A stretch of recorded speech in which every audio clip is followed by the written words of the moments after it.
Hello, everybody. This is Joshua Hatton with One Nation Under Whiskey podcast. I'm joined today, and I'm joined, as always, by the dear, the wonderful Mr. Jason Three Names, or Jason Four Names, depending on how you want to count it. I'm looking at you, Mr. James Foster. How are you on this fine Monday? Well, it's not Monday for the listeners, but it's our Monday. It is not. I'm tickety-boo, thanks. I'm just thinking Jason N+1 names. Jason and +1 names? Just Jason, letter N+1. So every time, like, this was to Foster's original point, which was, but if I get called Jason Four Names, well, now that's an additional name. So every time names are added, you got to do N+1. Fuck, so Jason N+1 names. So when do we bring it, like, to the power of 10?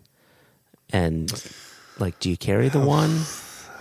You know me, I'm the power of 10 continually. I'm the power of 11, let's be honest. The power of Christ compels you. It's always the horror movies with you. I am drinking some very hot coffee, so apologies to the listeners if I am slurping into the mic. I will be more careful.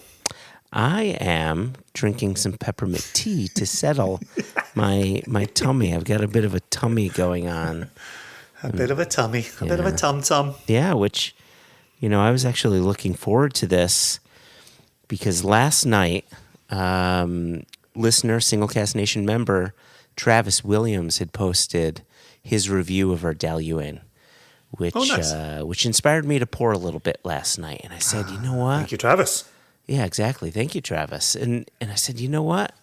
Tomorrow's my daughter's birthday. I think I'll raise a glass of this, or I'll suggest to Jason that we raise a glass of this in honor of my young girl. But I get this tummy thing going on, and all I want to do is drink peppermint tea. So I'm more than happy to dram. You just tag me in whenever I'm needed. Tag me in. I wanted to ask you about your trip to Scotland. Oh, okay. I've done that. You've done that? Like I went to Scotland. Yep, continue. Is there anything specific about the trip that you're curious about? Well, like the length of it, the girth of it, like. Well, you had the distinct pleasure of being there in person. Yes. And I had the distinct pleasure of reading Dave Broom's new book, A Sense of Place. Yes. Which will be published October 4. And not only am I living vicariously through your texts from Scotland, but I'm also living vicariously through Dave's book and Christina Kernahan's photography. Oh, which is fantastic, by the way. I got the same book, and it's gorgeous. Pictures are amazing. I haven't gotten to the words yet, but anyway, continue. Exactly. So we will have a future episode coming up. Last time we spoke to Dave on this podcast, he was talking about A Sense of Place project, trying to work through COVID, trying to make it all work out. And now the physical book is in our hands, as I say, coming October 4. And then we will speak with him in November. Yeah. And we'll ask him many, many more questions. But all of this is simply to frame me living vicariously through two other people when it comes to my home country. So at least one of them's a Scot. So how is the old girl? What did you discover while you were over there? Oh, wow.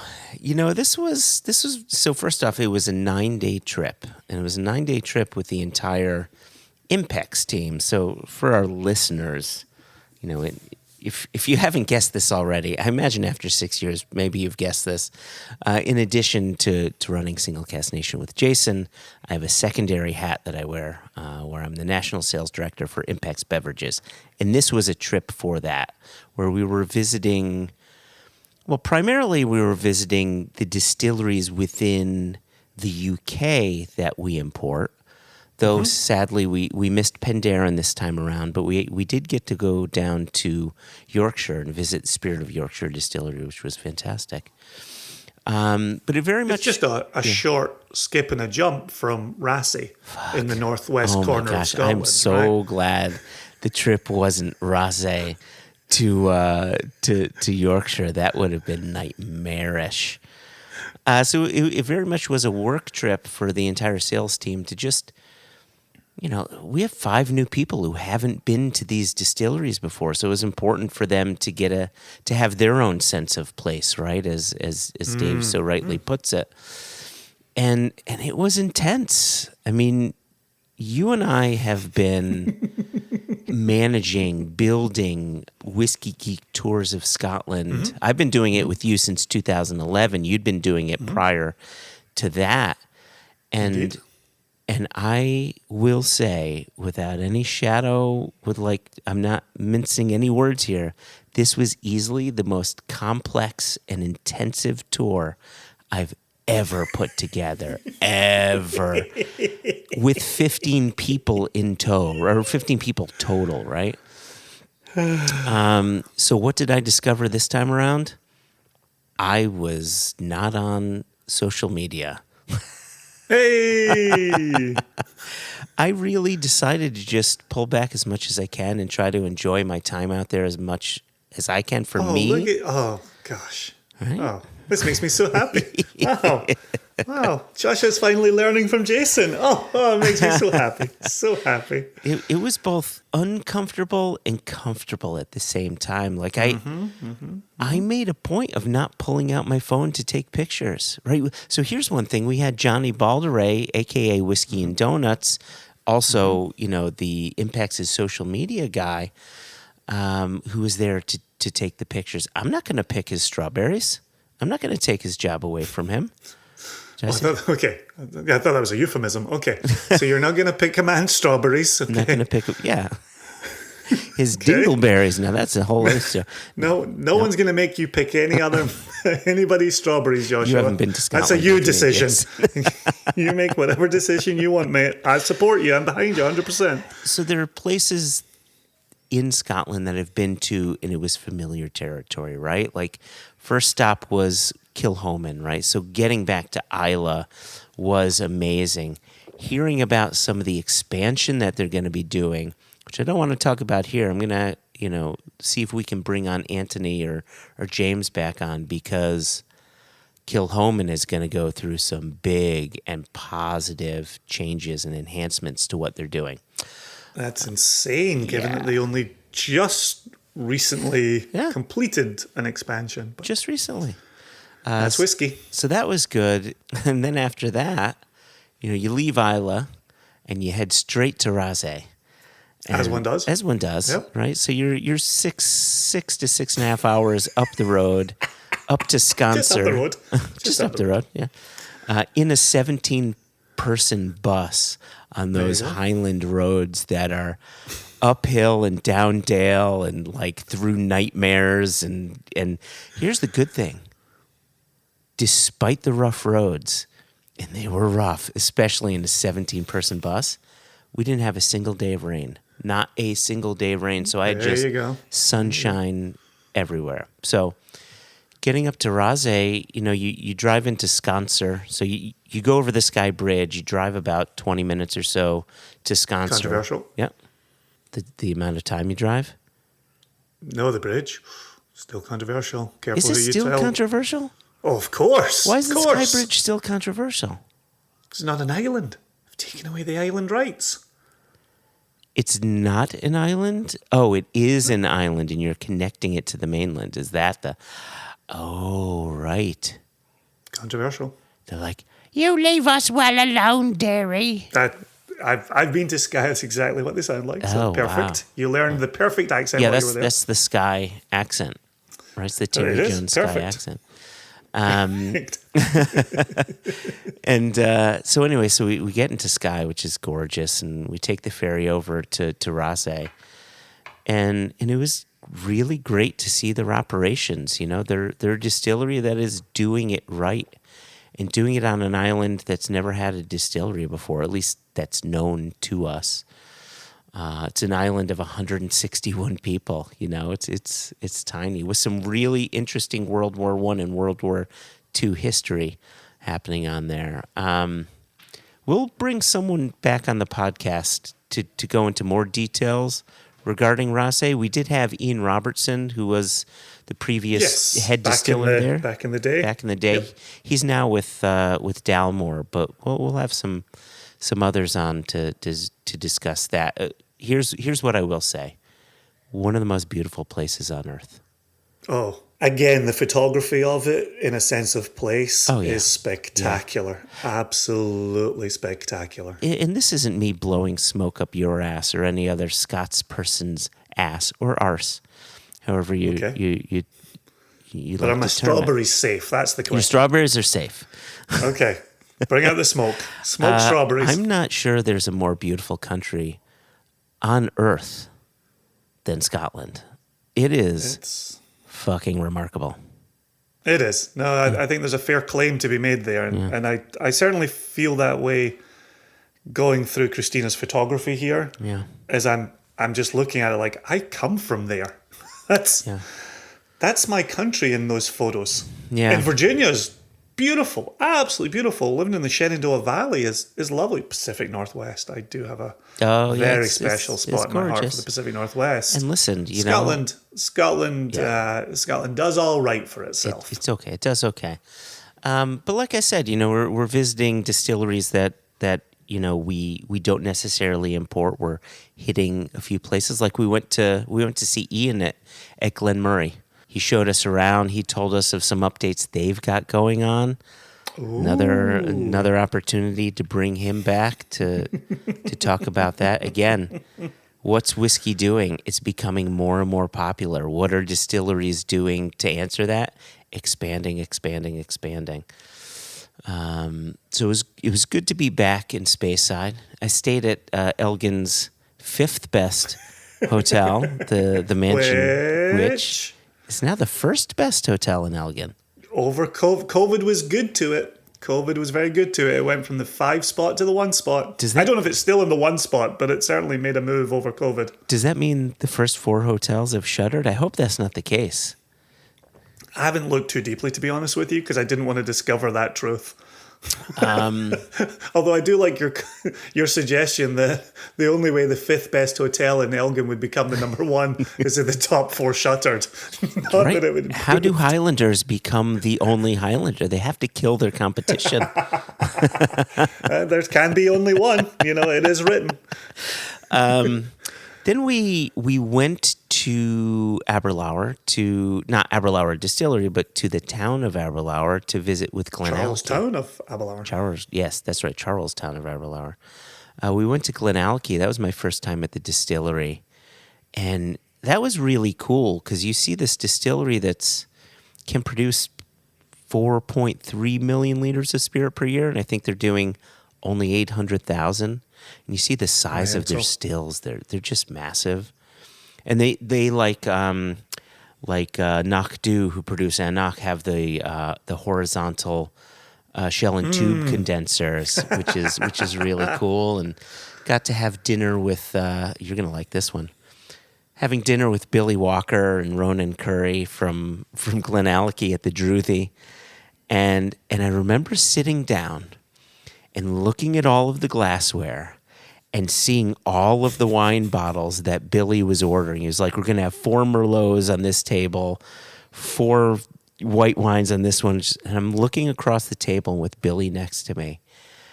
And I said to myself, you're going to pour shit all over Billy's lap.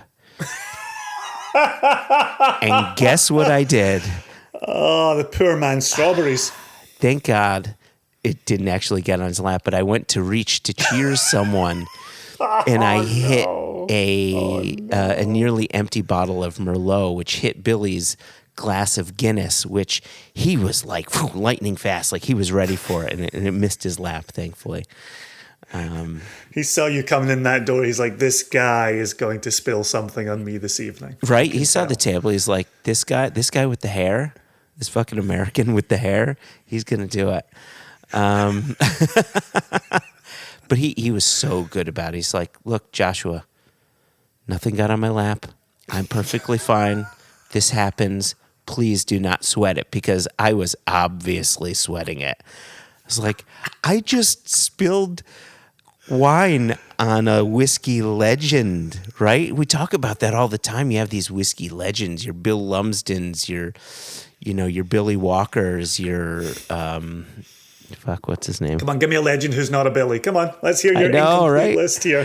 Oh, Joshua, it's been gone for 9 days, but you're still back to the incomplete lists. I love it. Right, your Rachel Berries of the world. 30 right? years in the industry. Thank you very much. Right, and so on.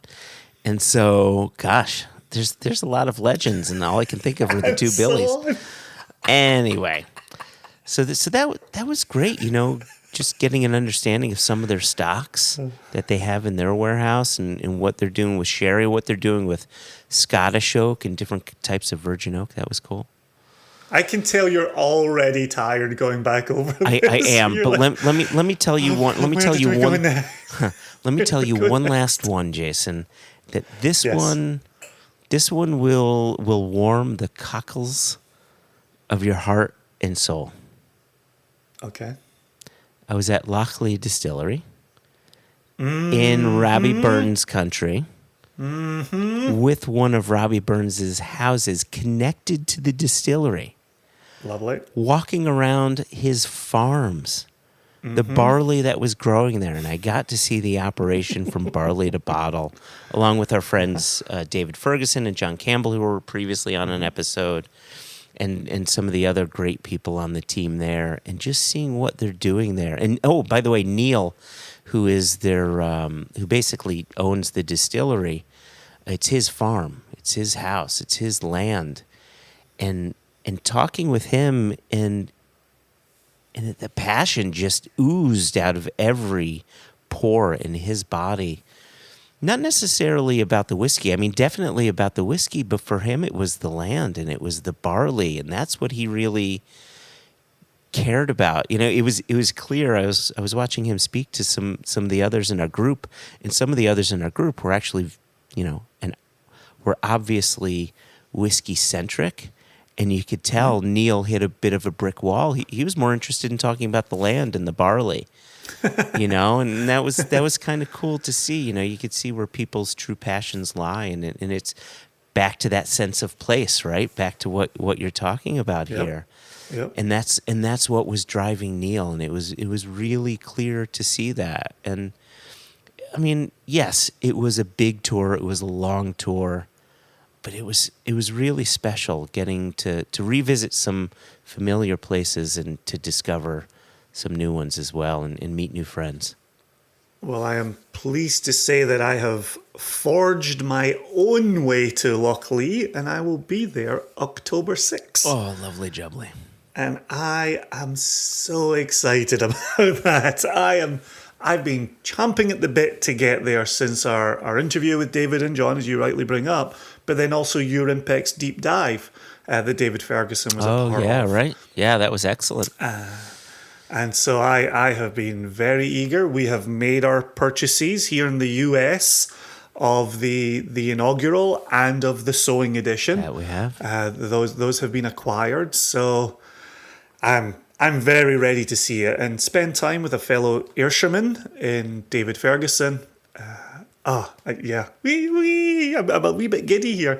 To your point, though, where you're talking about Neil and the farm and the land, is one aspect that I loved about A Sense of Place, the Dave Broom book that we've been talking about here, is it looks at barley, at grain, at farmers, and it looks at what distilling and distillers and distilleries will be able to do going forward in collaboration with farmers. Instead of farmers just growing a commodity, it's now a question of, well, would you grow this barley for me? That barley for me? Would you grow some experimental rye for me? And then there's another component of it talking about Scottish oak as well. And there's this kind of rising tide of Scottish oak. You just mentioned that a moment ago with Glenallachie, where it's, what role could this play in this industry? And, if we're bringing barley local, can we bring oak local? Well, in community, right? Building communities. So I like what you're saying in here, and I'm glad that you brought up Scottish oak because I think there's a link, maybe tenuous, maybe not, to today's guest. So when We have a guest. yeah, believe it or not, we have a guest Oh today. shoot! Okay, let's get on with the business then.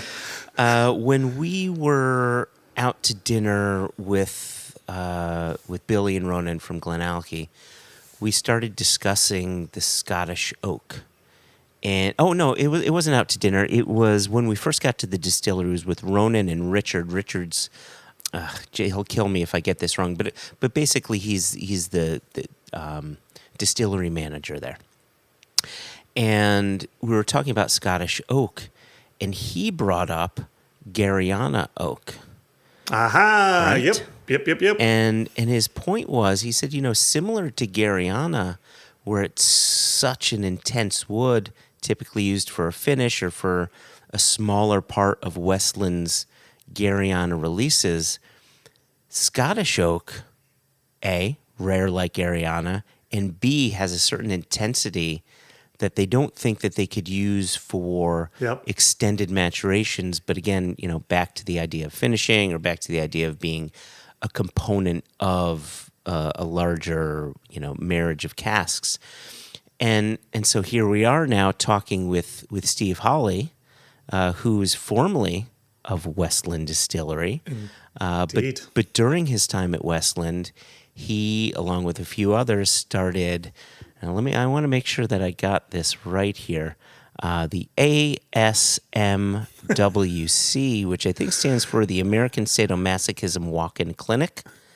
Do I have that correct? Oh, the battle has begun. The American Single Malt Whiskey Confederation, Consortium. Commission. There we go. Yeah, sorry. All joking aside. So Steve Hawley. Walk-in clinic is pretty impressive, though. Well, think about it. I mean, if you really go hard with the sadomasochism, I think at some point you will need a walk-in clinic. Like, safe words only get you so far, if I'm not mistaken.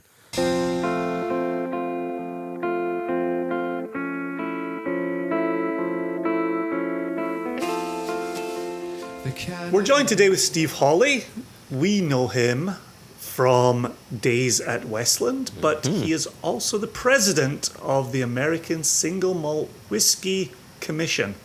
I was not running the acronym through my head as I said that. Steve, did I get everything right? You did. In fact, you didn't even say the acronym. So we can just skip acronyms altogether this session, I would say. Yeah. Okay, so you are president of the American Single Malt Whiskey Commission. Henceforth, the commission. Yes. Oh, right, just the commission. I like that. But the last time we spoke with you, we've had you on One Nation Under Whiskey quite a fair bit, but the last time we spoke with you, it was the Judgment of Westland, and you were chastising us for trying to guess regions instead of just deciding whether we liked the damn whiskey or not.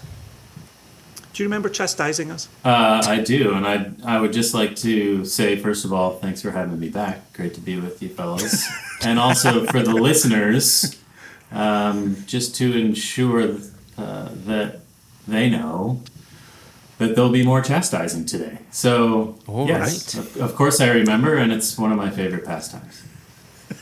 That's beauty. But not enough of our guests chastise us, Josh. I would agree. I wore my Spanx just for the occasion. That's what that is. So, before we get to all things American Single Malt, I just wanted to bring the listener up to speed with this move, that you are no longer with Westland, and we've really only known you in the Westland capacity. I think we've known each other 8 years? More than that. It's not 2012. Josh always wants to go to 2012. I don't think it was 2012. I think it was 2013 that we first met you. And that was all things Westland. Maybe the first time we met in person, but certainly not the first time we were in touch. I'd like to say we're going on the decade here. Yeah. We've had this conversation before. I don't think it's quite a decade. How about it certainly seems like the a decade. Archives. It certainly seems like a long time. This part of the conversation feels like a decade. So, with that laid to rest, you're not Mr. Westland.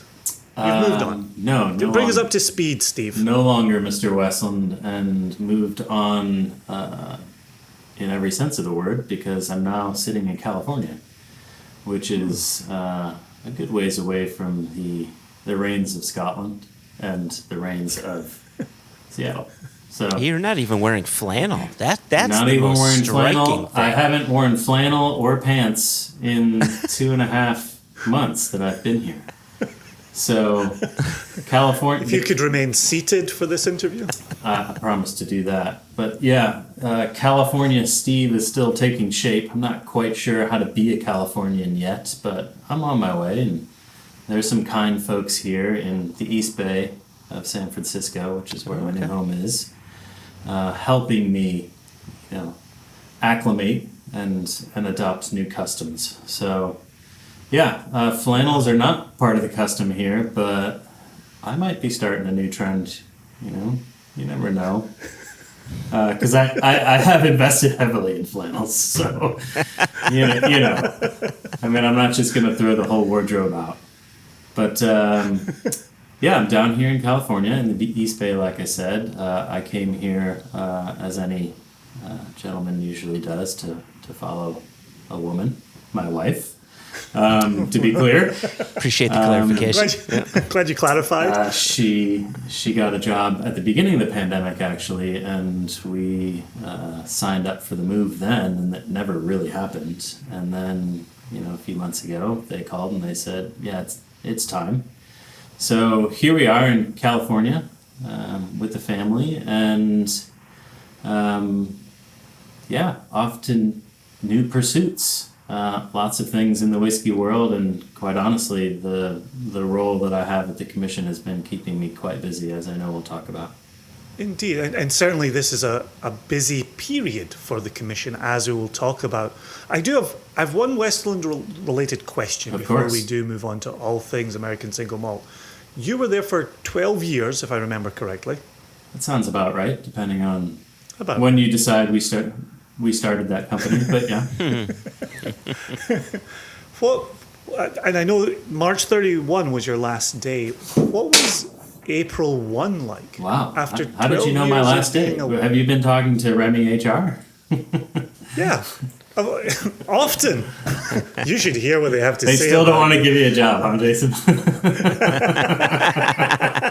And to my own detriment, I always say, but I know Steve Hawley. It's at that point that they hang up. Yeah. I think that's the mistake I keep making. That makes sense. So just what's it like? You lived and breathed Westland for that time. I did. It was weird. It was certainly bittersweet. We started that, like you said, about 12 years ago, and it's my whole identity's been wrapped up in it for a long time. So, we sold the company in 2017. So, it was not our business anymore, but it certainly was, my baby in a lot of ways. So it was very difficult to step away from it.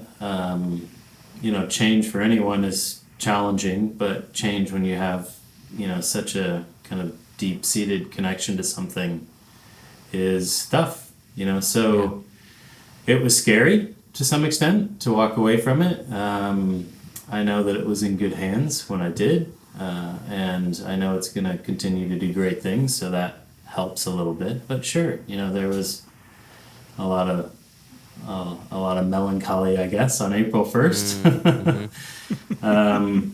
Not least of which because we didn't do an April Fool's Day gag. So I thought you were potentially running the worst one so far, which was you left the company. That was really commitment to the bit. Yeah. No, that was not an April Fool's Day joke. But I've had my sights set on some other things in the whiskey business. My personal situation changed, and it just seemed like a natural time to make that change and to look towards other things. And certainly the work with the commission is keeping me inspired, and certainly the world of whiskey is not short of inspiration. So there's lots of things that are rattling around in my head that I want to do, and there was an opportunity to do some of those things, so off I went. Nice. So let's tie two threads together, and then we can start bringing Joshua into this. I was going to say, is conversation as Joshua well. allowed to say anything in this or no? I've walled him off for the moment, but this is my final piece of setup, and then we'll jump into I'm the waiting conversation. patiently in the corner for my turn. I have my ticket. The chastising is a lot easier after Joshua says something. He tends to open the door for us, So two threads here. So obviously we want to talk about American single malt whiskey and the commission, but you started that at Westland. Mm-hmm. 6 years ago. What was going on that you all broke ground on this idea, and were there other distillers that you broke ground with? Can you take us back that 6 years and tell us how this came about?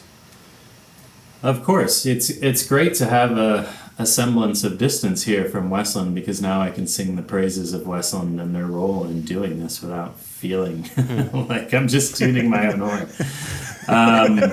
But the truth is, it was Westland. It's not as romantic a story, I think, as you might be hoping for, but it was really, birthed out of conversations in the boardroom. We were sitting around a table and we were trying to get a brand and a business off the ground, and recognizing how difficult it was to sell to the world something that doesn't exist, right? Mm-hmm.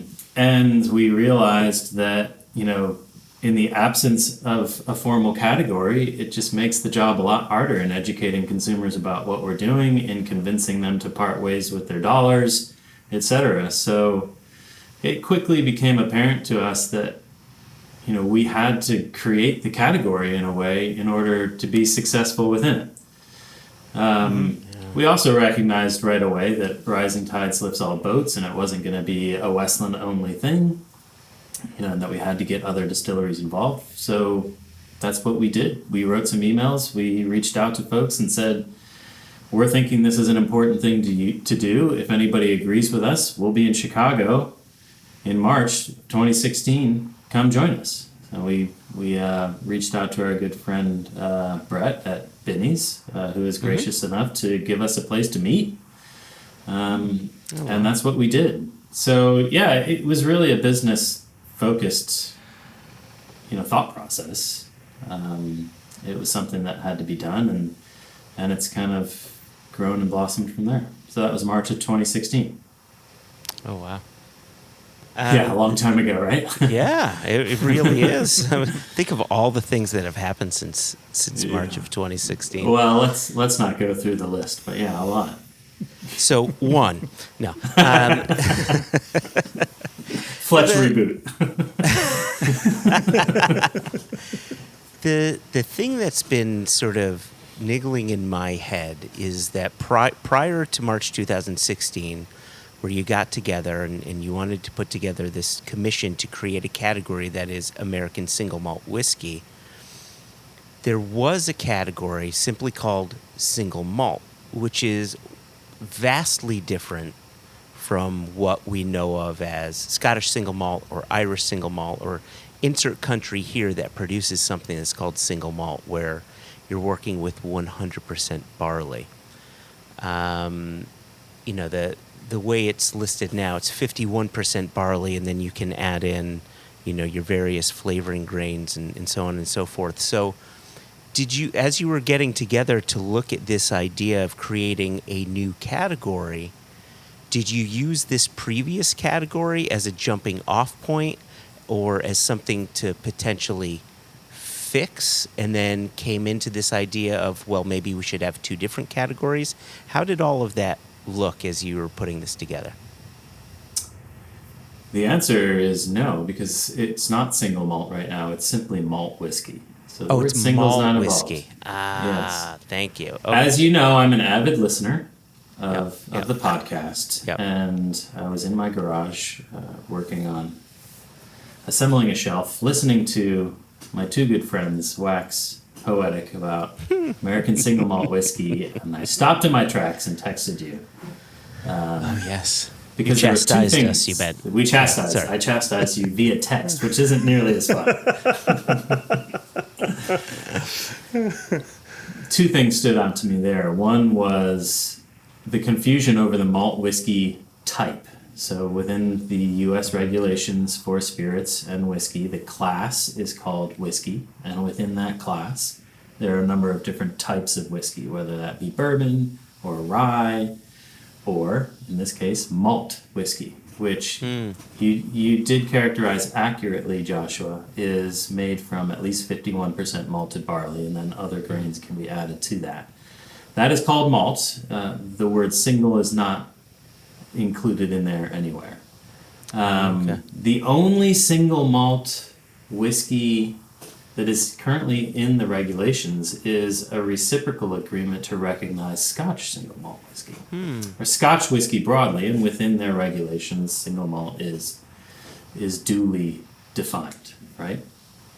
Yeah. So malt whiskey existed well before we sat down to do it. It existed when we sat down to do this. It exists now, and in our opinion, it should continue to exist. The way we see the world of regulations is all of it is for the benefit of the consumer. And in our minds, the more detail, the better. So we want there to be a malt whiskey category. Now, granted, there's not very many people using that type of whiskey. No. I can think of one. So it's not a very popular type of whiskey to be produced in this country. But we believe that if someone wants to make it that way, then it should exist and it should be clarified what exactly it is for the consumer. So when we sat down to do this, we were entirely talking about creating a new category, a new type within the federal regulations, a new type that detailed and defined what single malt whiskey means in this country. So no, we weren't trying to evolve the malt whiskey category or type or change it in any way. We were trying to add to the class of whiskey with a new type, American single malt. Okay. So in this instance here, okay, well, actually, let me back up a little bit. In the term single malt used in Scotland and elsewhere, the single refers to the fact that it's produced at one distillery. The malt refers to the fact that they're using 100% malted barley. In this case, it almost seems as if the word single is pulling double duty, because I know one of the stipulations is it should all be done at one distillery, but then also is 100% barley. Am I correct in all that? I wouldn't characterize it that way. The single means single distillery. Distilled at one distillery. That's what the single means to us. That's what it means to the Scottish. That's what it means to everybody around the world. Malt means 100% malted barley. Now there's an ongoing question and debate over whether the U.S. should widen that to mean any malted grain. And our position is firmly no, that it should not. That's very important and that's very fundamental. It's important that we are in line with the expectations, again, consumers have worldwide for what single malt means. And now we're getting into actual words strung together side by side. Single malt whiskey needs to mean 100% malted barley. Should somebody be able to make 100% malted rye whiskey? Absolutely.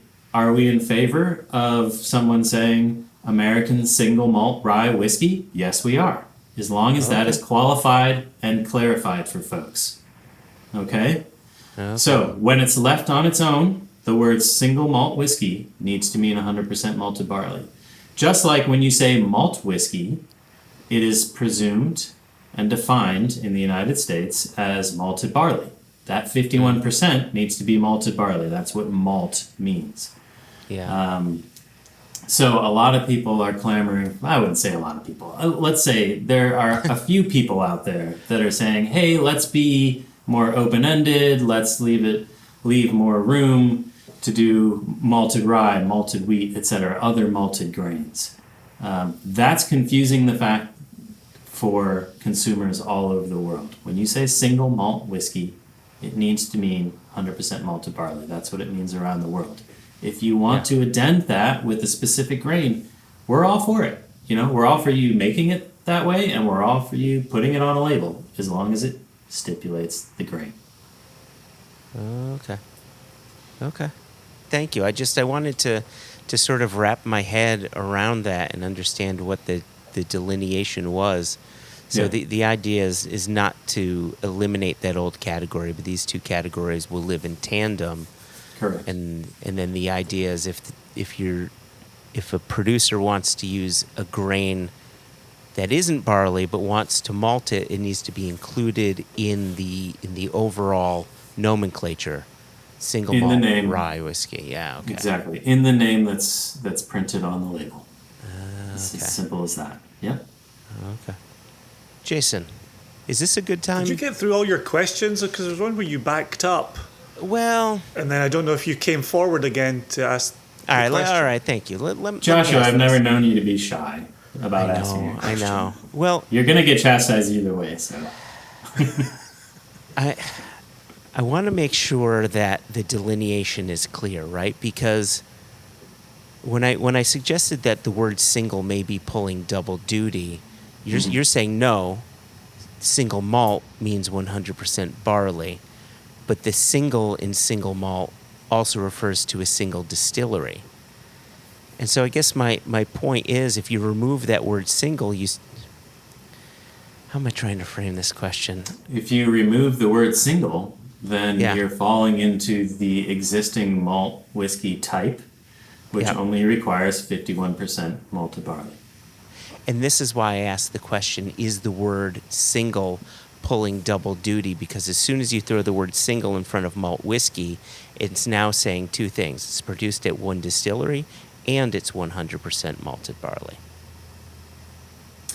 Well, I think that we're kind of getting caught up in Yeah. No, I know. the This nuance is me. of it, because you could say the same thing about Scotch whiskey, right? And the intention of the regulation is to stipulate single distillery. Let's take Westland, for instance, which I can still speak to with some level of knowledge. A lot of people say, well, does that mean you can only use one type of malted barley? And the answer is no. You can use, in Westland's case, their flagship product is using 5 different types of malted barleys.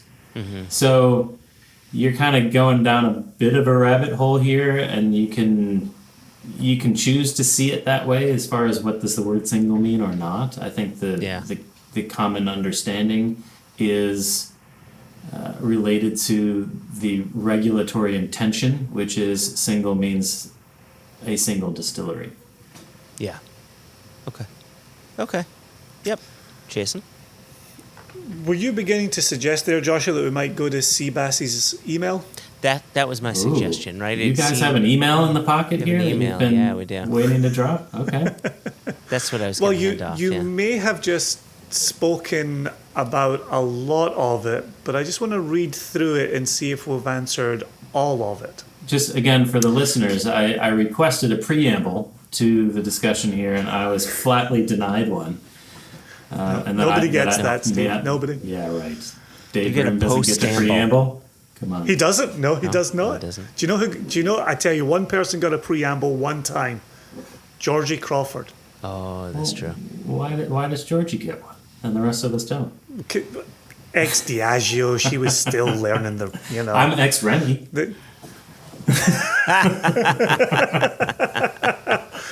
All right, let me read this email. So Christopher Sebastian, our beloved Seabass, writes in, "Hi J&J. I know better than to try and order you all by now. Oh, that's sweet. Thanks so much for the recording of the tasting last week. A lot of fun. I was glad to be able to listen, even though I was sad to miss it live. So, a question for you gentlemen related to the single malt legislation up for comment now." Josh and I got this email and we said, we will save this for when we speak to Steve Hawley. Seabass writes, "I was having a conversation with a representative for a maker of a certain 100% malted rye. No names.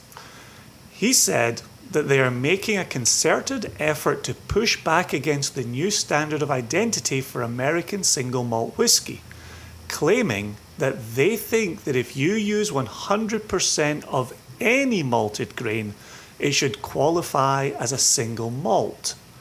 He was also claiming it restricted innovation, which is why I wanted to put this question before you, Steve.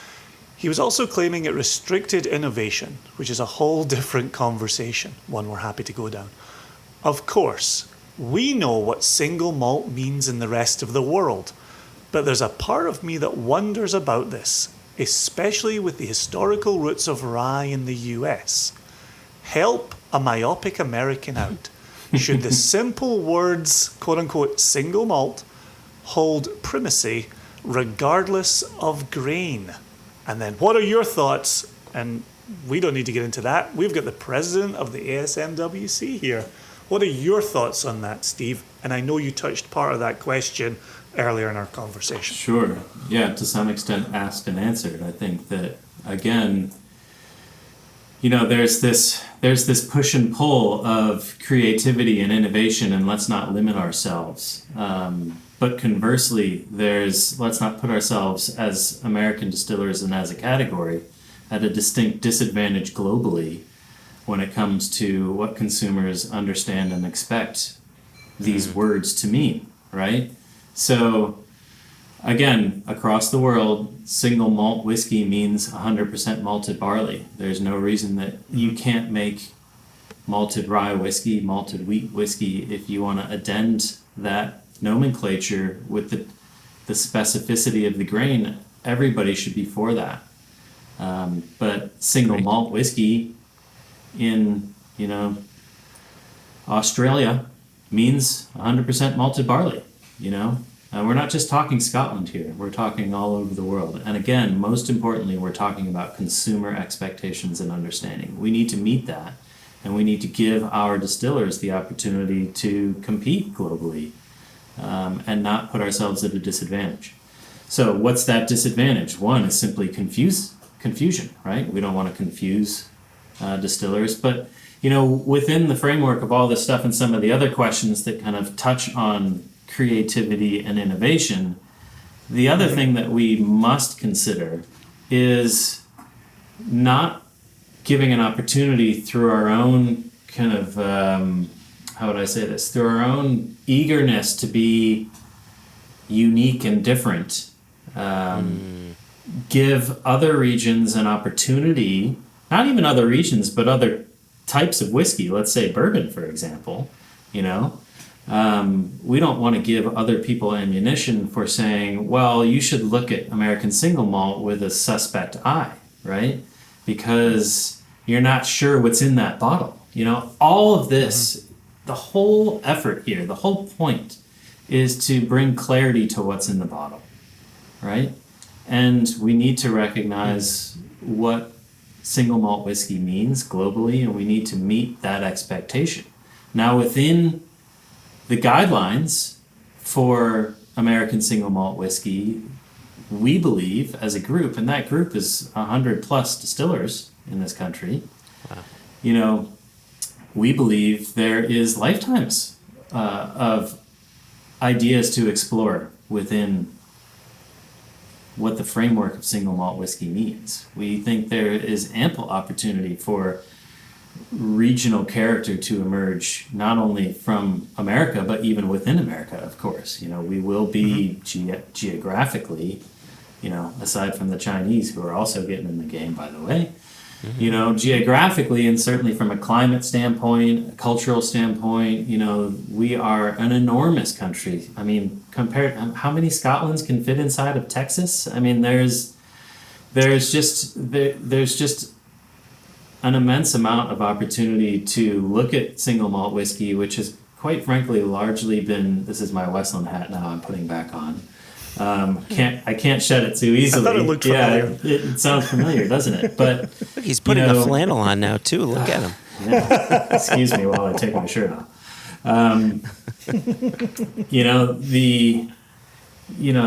The plain truth of it is, single malt whiskey is slow to evolve because it hasn't needed to.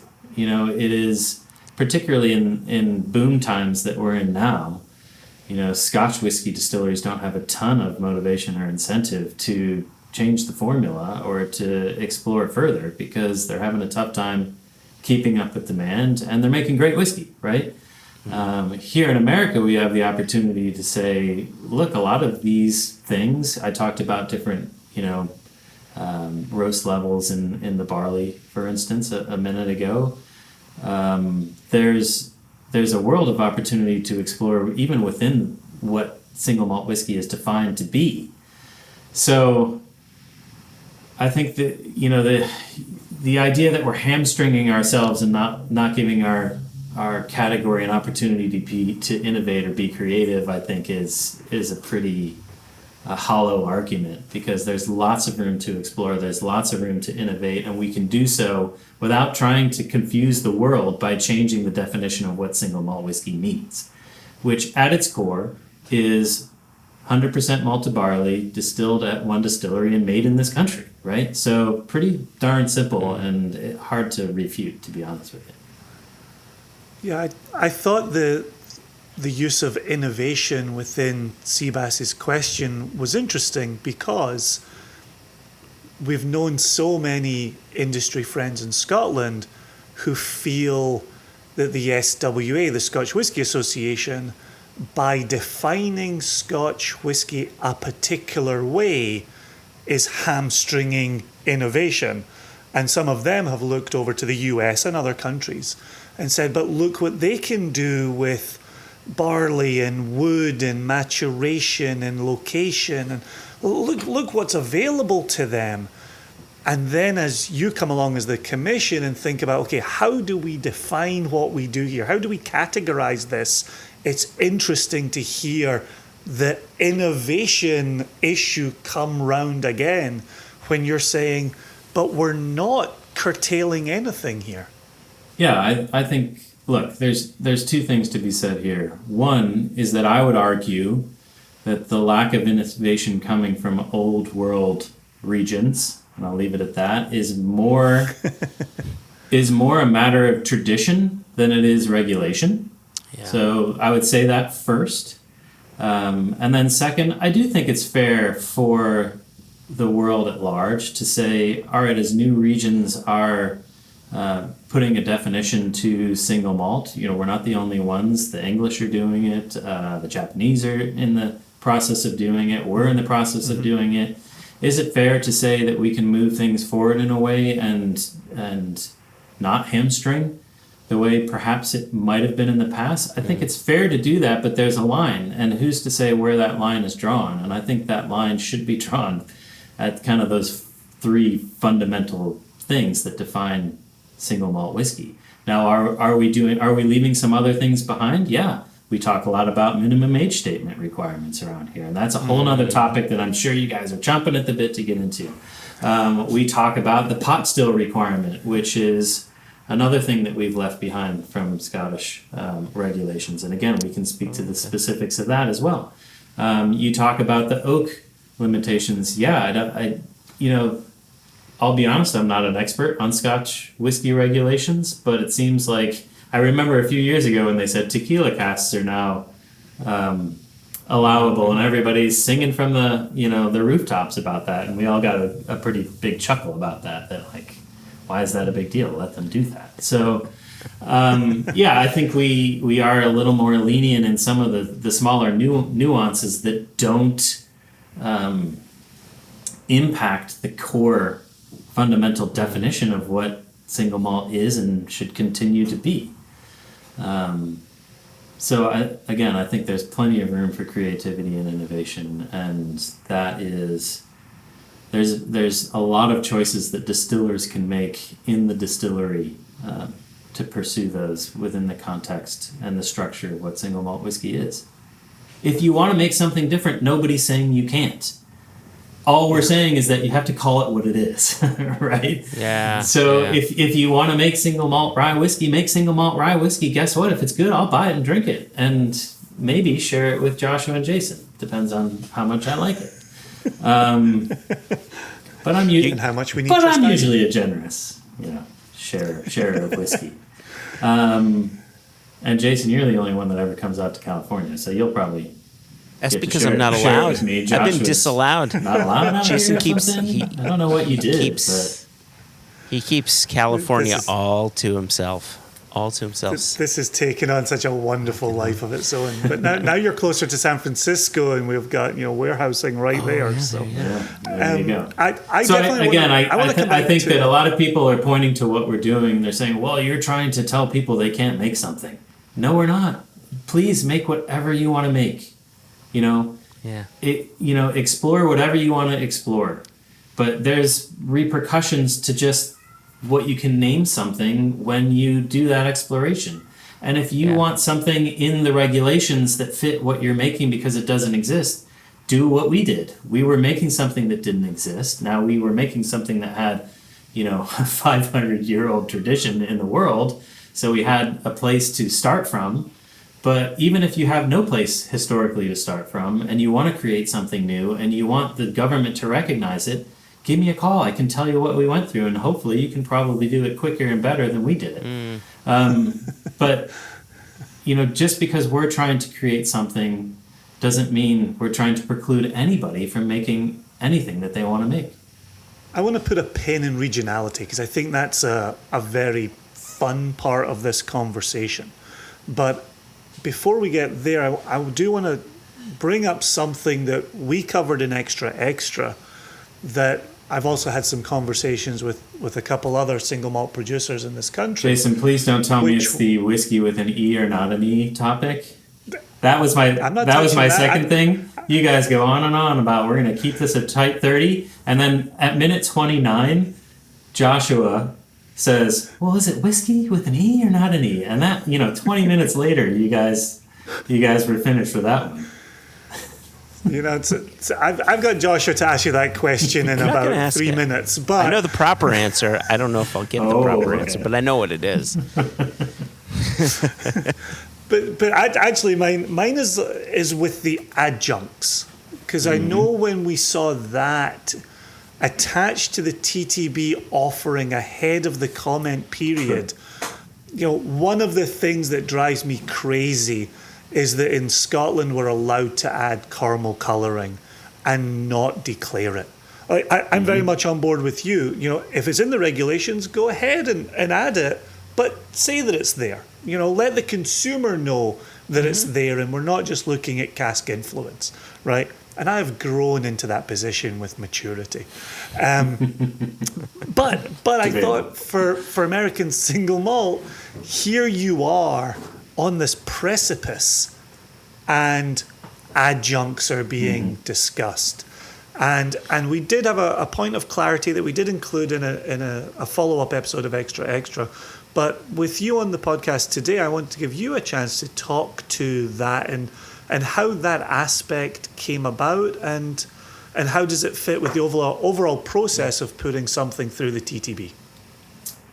Well, I would expand adjuncts to a broader term, adulteration, which is kind of what the TTB calls, and that's just kind of a grown-up word. You're speaking about maturity. Let's be mature and use fancy words. Let's be mature.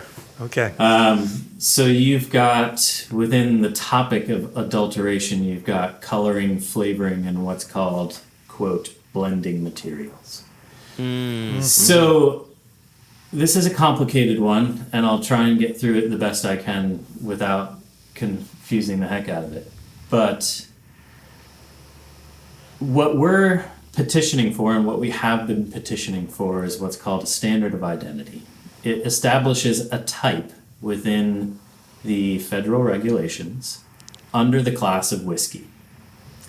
So that type is defined by the 6 clauses that we have in our definition that we've been talking about at length, that anybody can see on our website and in the TTB's proposal. Now, outside of that, covered in a separate area of what's called the Beverage Alcohol Manual, is the topic of adulteration. Whether you can add flavoring, coloring, blending materials, and a whole new set of rules that come with the allowance of that.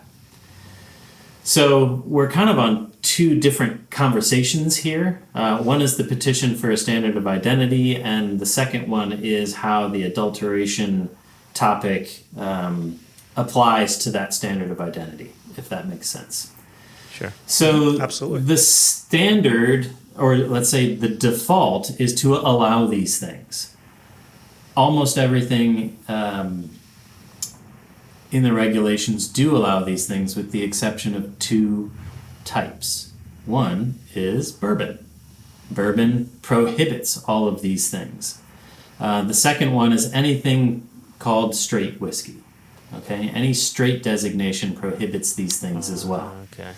So what the TTB did in their proposal, which is savvy on their part, is they simply asked the question: should adulteration more broadly, and they didn't use that term, but should adulteration be allowed for single malt whiskey? And now it's up for the public to comment on that. The interesting thing is, had they not asked that question, we might be in a world of hurt, because comments may have come in related to adulteration, which would have caused us to go through this whole process all over again. So Another 6 I would years, say, yeah. Well, let's hope it's not 6 years, but Hopefully not, yeah. I'll take the opportunity to say thank you to them for asking this question. So the reality is, at the close of the public comment period, there will be a number of comments on it, ours included, and I'm happy to tell you our position in a second. There will be a number of comments on that. They've given themselves the opportunity to establish this new standard of identity with either option, allowing or prohibiting adulteration. So again, coloring, flavoring, and blended materials. So with that said, our membership is strongly in favor of prohibiting these things. We believe that again puts our category on at least equal footing with bourbon. And again, we like to talk about single malt whiskey, but again, getting our heads back into the boardroom, there's no arguing that we're also competing as distilleries, as producers of single malt whiskey, with other types of whiskey, including bourbon in particular, in this country, and quite frankly, increasingly overseas, as bourbon kind of picks up in interest overseas. You're in France and you're a distributor, and you're going to say, well, what are we going to bring in? People are hot to trot on American whiskey. Well, maybe it shouldn't just be bourbon on your list of considerations. Maybe single malt should be as well. So a lot of implications within that as far as what the legal meaning of single malt whiskey, but specifically to the topic of adulteration, right?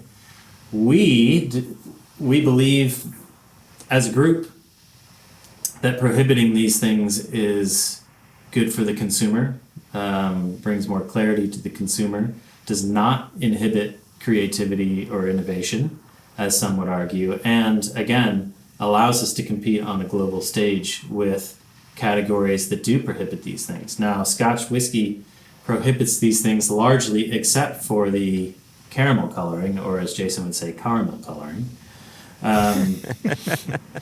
Joshua, I'd be interested in your pronunciation of the word. It's caramel. Perfect. So, again, I kind of mentioned this before, but, there's a risk of other categories or other people with other horses in the race being able to point at American single malt whiskey and say, look at that with a careful eye. You should be suspect of anything that says American single malt whiskey, because it could have all kinds of things in it that you don't know about or don't want to. So I think that's really the kind of strongest argument for our desire to prohibit it. I will say my nightmare would be that this topic derails the process of ratifying a standard of identity. I want that standard of identity to go through as quickly as possible after the public comment period. And if that means that these things are allowable, I can live with that. I can tell you that as a group, we would then petition subsequently to have it prohibited, and you can do that as a separate process. So I would rather have a standard of identity in place for American single malt whiskey and have to go back and spend the next 2 years petitioning to remove the allowable adulteration than to not have it at all, right? Obviously, the ideal situation is, by the end of this year, we have a standard of identity, and associated with that standard of identity is a prohibition on adulteration. The challenge becomes, I'm getting real nerdy here, but you guys are shaking your heads, and it sounds like you want me to keep going. Please keep and going. There's no type 30 we need to worry about here. But so if you look into, the deep, dark underbelly of regulations and dig out, I can even tell you the number of it for those that want to go look at it in the CFR.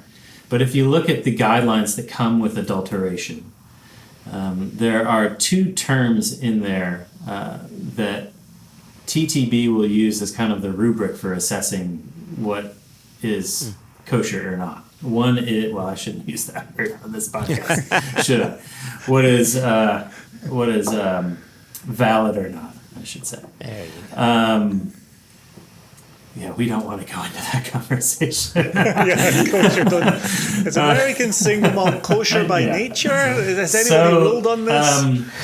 They use the term customarily employed or essential component. So when they're assessing whether what you're doing, so this is all under the context of if these things are allowable. You still can't just do whatever you want. You still have to follow a set of guidelines. And those guidelines can be specific. In the case of cognac, they are actually quite specific in the special reasons, I think, or special allowances or something like that. But there are also general rules. So, like, you can't have more than 2.5% of coloring, I think. It has to be harmless, of course, those types of things. So the way they evaluate these things is by returning to these terms, which, of course, are kind of up for interpretation, right? One is customarily employed. Is it customarily employed in the making of single malt whiskey?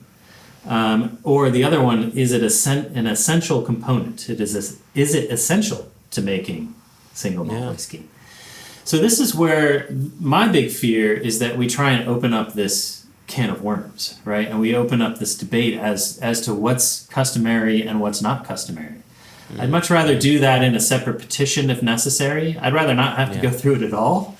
And for them to just prohibit it with the ratification of the standard of identity. But what I don't want to do is have the standard of identity have to wait as we untangle what is customary or not. In my mind, and this is just a personal opinion, the only thing that you could argue is actually a customarily employed practice would be caramel coloring, because another region has established that over a long period of time. Yeah. There are a lot of other things where people are raising their hands saying, well, should we allow this and then not allow that? And should we allow this and not allow that? I don't know how that, frankly, gets adjudicated and who gets to decide what's customary and what's not customary. At the very least, it sounds like a very long conversation. So, yeah, sure. I'd rather, and on top of that, aside from cognac, honestly, there's no other real precedent in American regulation for getting as nuanced as that. It's either cut and dry. With bourbon, it's either allowed or it's not allowed. With bourbon, it's not allowed. So I just don't know how you get through that process. And who gets to choose what's allowed and what's not allowed. So when do you find that out? When the period is over, and then you have to see if you've got to carry on with it and answer some of these deeper questions? Yeah, we find that out when the TTB issues its final ruling. So what's going to happen, the process here is actually quite short. This is great because in the past few years I've been having to explain the entire process, which is many steps long, and now there's only 2 steps left. One is the public comment period, which closes on the 27th of this month, assuming that you're going to be airing this in September of 22. Yes. We are indeed. And after that, the TTB takes all of those comments, it reviews them, it discusses them, and they make a final determination. They don't put it through a randomizer? No, they're very thoughtful lot. They're a very thoughtful lot. Good. I will give them that. So typically, from what I understand, that's around 30 days. That is not a written rule, but an unwritten rule. But the length of that review process really depends on the volume of comments that they get and the nature of the comments. I can tell you, we have 40 some odd comments in the register right now that I watch daily. Nothing that we've been talking about, nothing that is being brought up in the comments will be new to the TTB. Now they have to make some determinations. Mm-hmm. This adulteration topic is one. They have to decide whether to allow it or not. But it's not a new question, right? We've been talking to them about these things for years. They've been talking amongst themselves about these things. So I say that because that leaves me hopeful that it will be a quicker process, not a longer process. Yeah. I would expect to see a final determination and hopefully a ratification of what they have proposed outside the adulteration thing by the top of November. I'd be happy if it happened by the end of the year. I'd be making a lot of phone calls if it took longer. Let's put it that way. Is it just American taxpayers who are allowed to comment, or anybody with an internet connection around the world could weigh in on what they'd like to see? Anybody in the world with a pulse. That's remarkable. That is There you go. We have global listenership. Yeah. If you'd like to see American single malt take a particular direction, you too can comment at the TTB. Yeah, I would ask that the best thing that supporters out there can do is simply go on it. So look, I have 3,631 words written in our response. Be nice to TTB and don't write 3,630 words. What you can do is simply go on the Federal Register into the public comment forum and simply say, we stand with the American Single Malt Whiskey Commission in urging the TTB to ratify a standard of identity according to their requests. It's as simple as that. Write a sentence or two, and it matters. Everybody that says that matters. So, sure. But yeah, don't write 3,600 words. That's my job. So, am I allowed to have a question, Jason? I was just going to check one more box, which is something you and I discussed on Extra Extra. Oh, so go ahead. Yeah, You check he's that going to box. ask your question for you. He feels that there's that's a more chance appropriate. you start, and if I have to stop you, I will.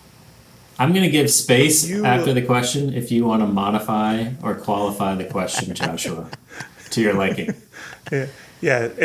If anything, make it a yes and. That would be preferred. There you go. All right, little improv. Go ahead. And so there's a reason I was asking about global input, and there was a reason that we mentioned the SWA and what they do and don't allow, and there was a comment previously from you about there's the 3-year-old age statement question kind of floating about, and there's a regionality question where climates are all going to be different. As a commission, you purposely didn't put a minimum age statement on this. Did you receive pressure from any other organization around the world? Yes, and to add to that, because I've been thinking about this, right? The fact that our geography is vastly different. Our climates, we have a host of climates that Scotland simply doesn't have.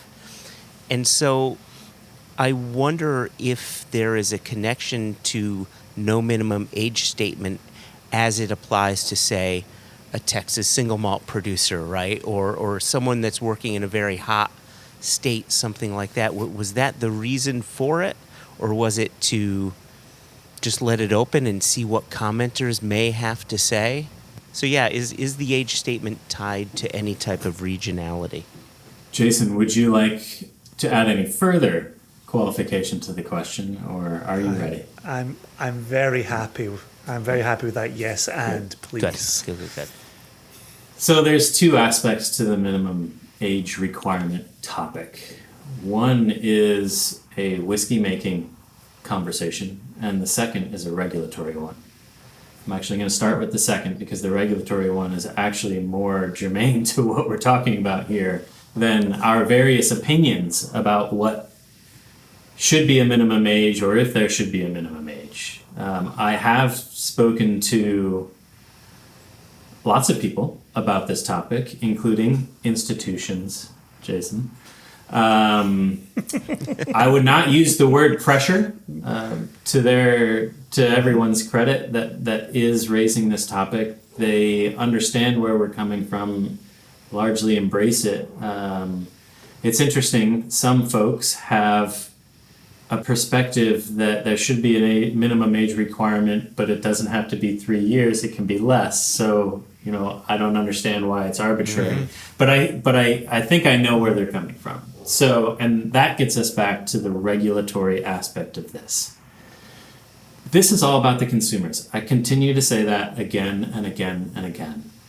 Consumers should be the arbiters of quality and of what they like. They should vote with their dollars, right? An arbitrary minimum age requirement is not necessary if you are transparent about what you're doing. Federal regulations already have a method for requiring transparency. They give you an opportunity from a marketing perspective to champion your age if you want to pick straight whiskey as a path that requires a minimum of 2 years of age. But even outside of that, anything that is matured less than 4 years has to be stipulated on the label in the United States. So that will ring true with American single malt whiskey, that it's aged less than 4 years? It rings true for anything called American single malt whiskey right now. Okay. So TTB should not be approving any label that doesn't have that age listed, if it's under 4 years, right? Yeah. Now, if you're Jared in Texas, whom you brought up, Jared and our good friends at Balcones, if you want to export your whiskey and you think that your whiskey is ideal at 2 years because of the climate that you're contending with, and you feel that it gets over oaked if you go past that, and you want to send that whiskey to the EU that does require a minimum age requirement of 3 years, you're going to have to call it something else. That's a choice that you can make if you want to export it. We have to follow the rules of the place where you're going, right? The rules here are, if it's under 4 years, it has to be mentioned. Or stated, excuse me. So that's the regulatory reality. There is no precedent in whiskey regulations in this country for a minimum age requirement. That is not something we as a group, as we petitioned for single malt whiskey, thought was fair to install on one type of whiskey and not the others. It would also be potentially a slippery slope for other types of whiskey in this country if the precedent was set with American single malt whiskey. Now, all that said, from a regulatory standpoint, Joshua, what you're talking about absolutely rings true. We are not in Scotland, where let's all agree that the climate from one end of that country to the other end is not all that different. Conversely, here in the United States, it is wildly different. And we shouldn't impose an arbitrary minimum age requirement for an entire country. That would be impractical. And again, you want to talk about freedom of innovation and creativity, to tell Jared in Texas that he has to age his whiskey for whatever in I was talking to him the other day. He said they were going on like 47 days straight where it hasn't been under 100 degrees where he lives. I mean, it's impractical, unfair to say that he has to abide by some arbitrary minimum age requirement. If customers don't like a young Texas whiskey, then they shouldn't buy it. As long as they know what's in the bottle. That's what's important. So that's where we stand, both from a practical regulatory standpoint and from a whiskey making standpoint on the minimum age requirement. And guess what? The people that are, how should I say this? The people that are in countries that do have minimum age requirements understand this point of view and also recognize that the way we deal with age requirements from a regulatory standpoint is different than the way they might in another region. Okay, so that's good. That's useful. I like that answer, Steve. Thank you. Oh, you're very welcome. Glad you like it. Makes sense, though, doesn't it? It makes sense. It does. It does. It does. But with regions in mind, do you see a value in the U.S. incorporating some sort of regionality, like Pacific Northwest American single malt whiskey, Texas single malt whiskey, etc.? I think I can answer that question as Steve, but I can't answer that question as the president of the commission. I have a personal point of view, but even within our ranks, I think people fall on different sides of this equation. I think that regional stylistic regional kind of character is going to emerge in this country. That's my personal opinion. I think that it's very important that it emerge naturally and not be kind of fabricated by the commission or any other central group of people. Again, frankly, I think that's kind of what happened in Scotland to a large degree because there's a marketing benefit to doing so. It all depends on, I think that it depends on the choices that people make regionally, right? So you mentioned the Pacific Northwest. If you want to choose the path of terroir-driven production and whiskey, and I don't want to get into that debate right now over the word terroir, but if you want to choose a path of whiskey making that seeks to reflect a sense of place, then that's great. And if enough people in a region choose to do that, then there will be a regional style that emerges.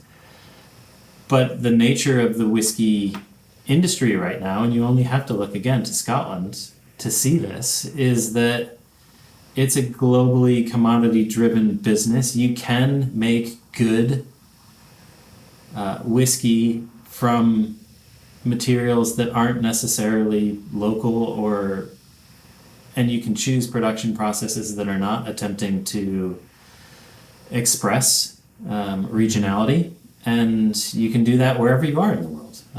You can get the barley from Poland if you want.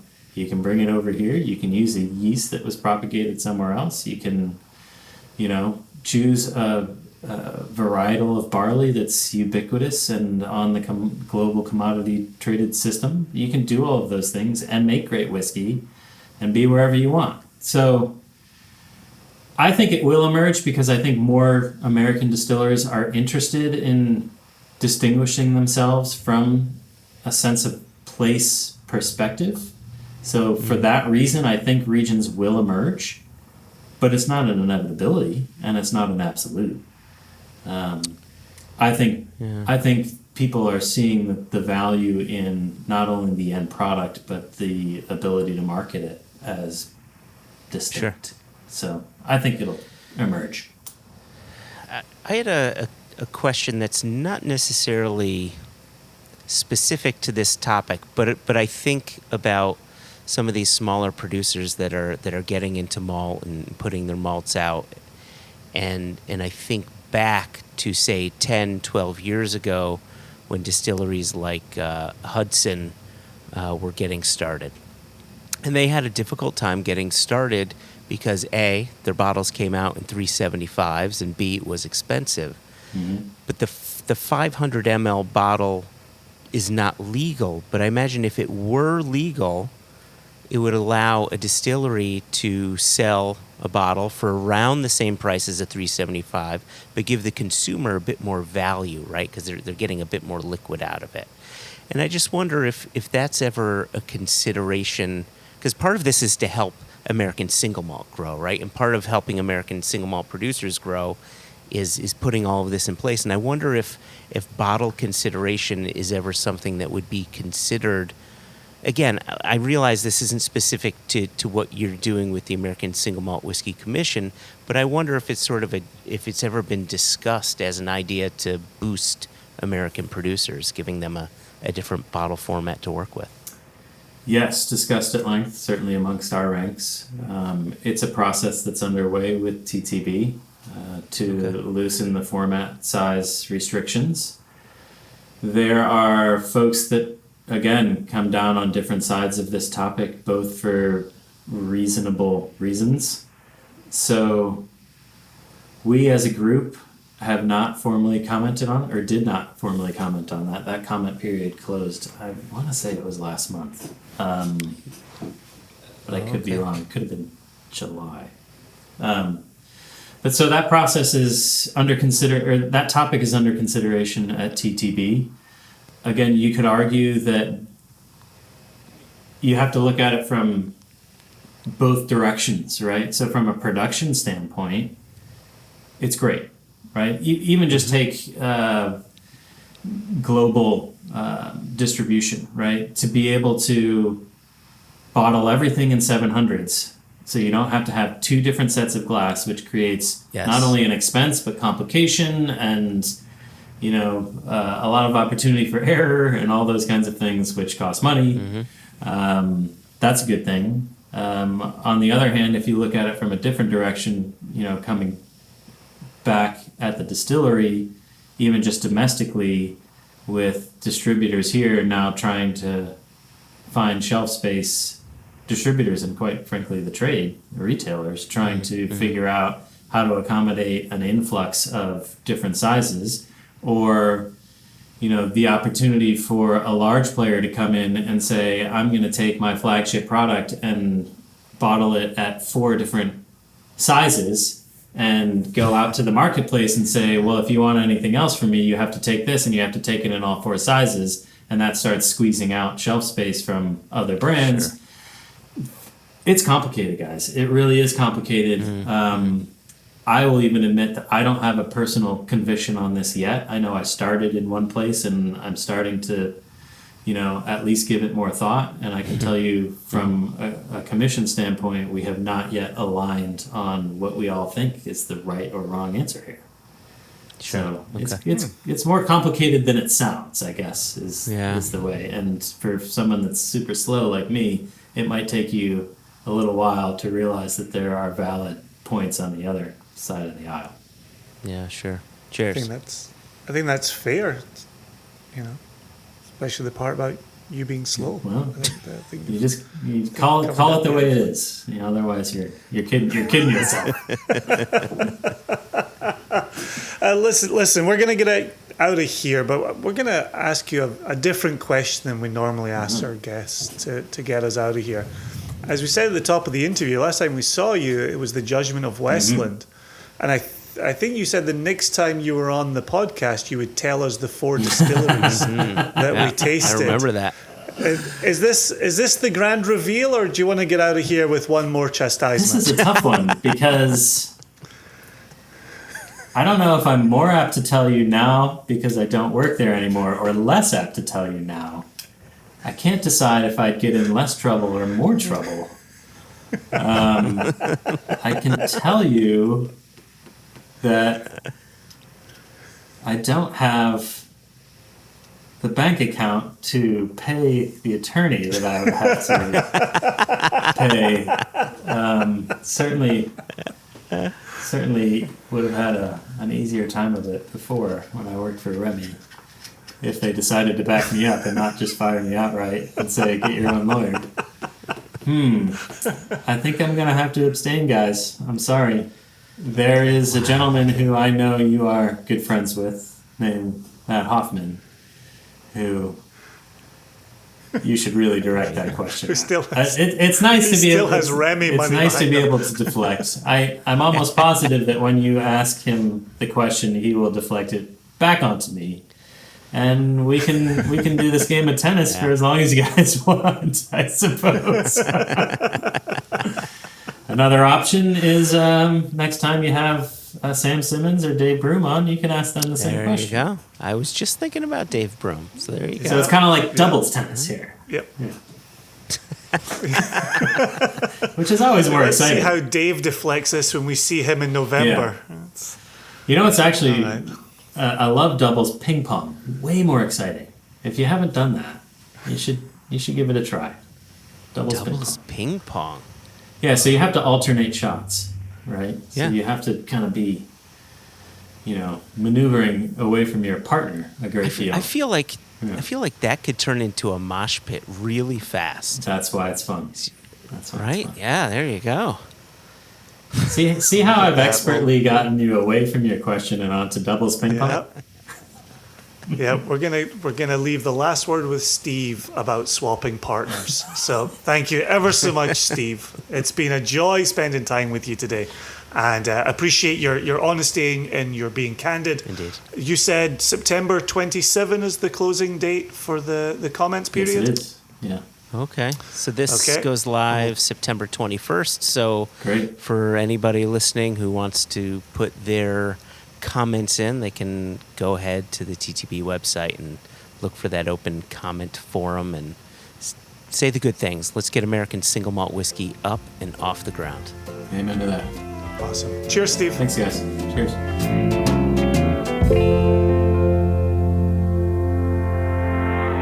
Thanks to Steve for his time answering questions there. It's been an invaluable follow-up to some of the groundwork we've been laying in our recent episodes of Extra Extra. Mm-hmm. I'm glad we were able to cover some of that ground with him directly. Also, sincere thanks to Seabass for sending in his question that we were able to put directly in front of Steve as well. That was great. As I said in the interview, I'm curious to see where the comments period ends up. I'm curious to see what we do end up with as our category designation here. Yeah. But one thing will remain true for us, which is this burgeoning regionality with American single malt whiskey. We don't need the TTB for that. We don't need a comments period for that. That's going to be consumer driven, distillery driven. And we're going to have plenty more conversations about American single malt regionality as the years turn to decades. Yeah, I guess so. I don't know. I like the idea of having set regions that you can kind of hang your hat on. Not to say that the regions within Scotland, as they are currently laid out, are anything you can lay your hat on, but they're at least a starting point, right? And that's while we as American producers don't necessarily have to consult with the TTB on saying this is Indiana single malt or this is Washington single malt or what have you, or Pacific Northwest single malt. It would be nice if they were laid down as, so nice with Scotland. You have 5 standard regions. Wouldn't it be nice to have something that just makes it simple for the consumer, which I realize it's not going to be simple on the outset. There's already questions in the comment period, but as this continues to grow, and given the fact that the U.S. is 5 billion times the size of Scotland and can have far more regions, it's not going to be as easy and straightforward, but I do hope we get to a place that allows for something slightly easier, slightly more straightforward, simply for the sake of the consumer to make some buying decisions. That's all. Oh, no. You and I are not saying different things here. We're saying the same thing. Yeah. I think it would be good for the consumer to know what it means to be a Texas malt, as you say, a Washington State or a Pacific Northwest malt. But it's not to curtail innovation. Yeah, yeah. Right? It's not to say, and that's all it can be, but instead, here are the broad strokes. Maybe here's the climate, here's the conditions, here's the sea. One of the things I loved reading about Ardnamurchan in Dave's book was this sense of the sea in Ardnamurchan, and they've never once been in pursuit of a seaside component. Yeah. And yet it's there, right? Right. And they're distilling and they're maturing and they're bottling in their western part of Scotland. Yeah. And there's that little salinity creeping in around the edges. And it's so interesting to have a whiskey maker say, that's not necessarily part of our design, but it is part of our geography. Here we are with Virginia, this subtropical summer climate that then gets snow in the winter, right? Yeah. Yep. Okay, what does that do to your whiskey? At some point, you're not driving the whiskey, you're more adapting to where you make the whiskey. And that's exact. I was just thinking that as you were laying that out, that it amazes me that you can have an idea for a distillery. You can either raise your own funds if you have the money. Some people don't. Most people don't. But you attract investors to invest in a distillery knowing that you will not know what that spirit style will definitely be like until you're all set up and spirit is running and starts maturing. Like, you'll have an idea of the spirit, but they weren't expecting the sea influence. That wasn't part of the story at Ardnamurchan, and boom, there it is. And so it really is interesting. It speaks, I think, to the importance of the people behind the distillery to attract those investors to get it up and running. And you know, if you think about Ardnamurchan and the people behind it, you've got Alex Bruce and Charlie McLean and the rest of the Adelphi selection team behind that. And with Isle of Raasay, just bringing that up because we've mentioned it before, right? You've got Alistair Day and his partner, I forget his first name, Steve Dobby, I think it is. And Alistair Day comes from, he was the Tweeddale blend guy, right? So he's got a history behind him. So, it really is an interesting thing that there is a certain amount of leap of faith going on when it comes to building these distilleries. Question with you, just to bring our intro back to our outro here. All right. We talked about Scottish oak, and then we talked Gariana going into the interview with Steve. Did you talk much about Chinkapin at Raasay? We most definitely did, because the recipe is an unusual one. They don't use any bourbon barrels, none. Period. Zero. Zilch. At Raasay? At Raasay. Wowzers! They use rye casks, specifically rye casks. Then they use virgin Chinkapin oak. And then which is also a sweeter oak, which is interesting because it's toasted and there's a number 4 char. And so I actually tasted a single cask while we were there. It was 4 years in wood, and the color was, it almost looked like a sherry cask or some really old bourbon, super dark. Exclusively Chinkapin for the 4 years? Exclusively Chinkapin. Okay, go on. The oak presence was massive, but it lacked the astringency because it's a sweeter oak. Yeah, so they use that, and then they use... So pause for a second. Yeah. So when you say the oak influence was massive, but there was no astringency, what were the qualities of that massive oak presence? Chocolate? Pepper? It was very peppery. So it's peppery, like just true oak. Like, you smell oak. It's the taste of the smell of oak, if that makes sense. Like if you were to somehow add chipotle spice to caramel. Imagine something like that. Right? You get this, it's almost like a warming spice, an earthier spice coming through, if you will.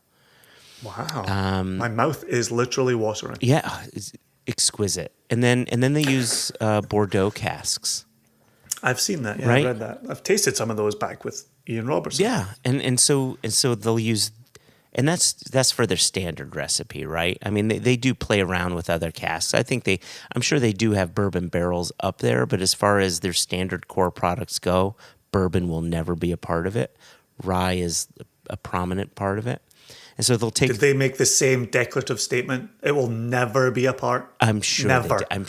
Yes, I'm sure they did. Never. Listen, we're only human, Jason. We're not gods like you. And so they'll take those three. I don't know who the we is you're talking about. They'll take those three cask types, and then they fill some with peated spirit and some with unpeated spirit, and they kind of make the whiskey from there. So yes, to simply answer your question, yes, we talked about the Chinkapin Oak, and yes, I got to taste it, and it's, it never at any point does it taste like bourbon, or does it taste like rye, given the spicy element to it. But the oak is present, and I think that would be pleasing to a bourbon or rye palate as a single cask. Does it seem like it would be more of a component than it would be a single cask? Obviously, your mileage may vary.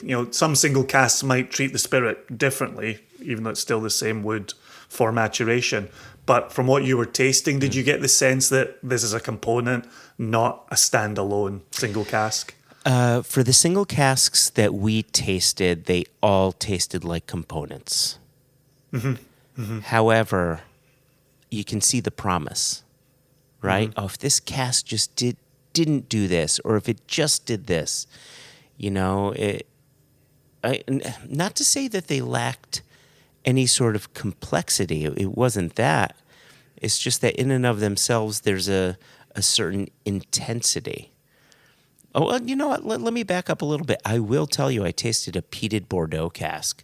That could have been like if they said, "Hey, Single Cask Nation, would you like to buy this cask from us?" I would say, "Yes, please, and thank you, and let's bottle it yesterday." Like it was just which fantastic. Is wild. Yeah, because that was one of the aspects I was about to bring up a moment ago when they've got Bordeaux red wine. You and I are not particularly fans of Scotch and red wine.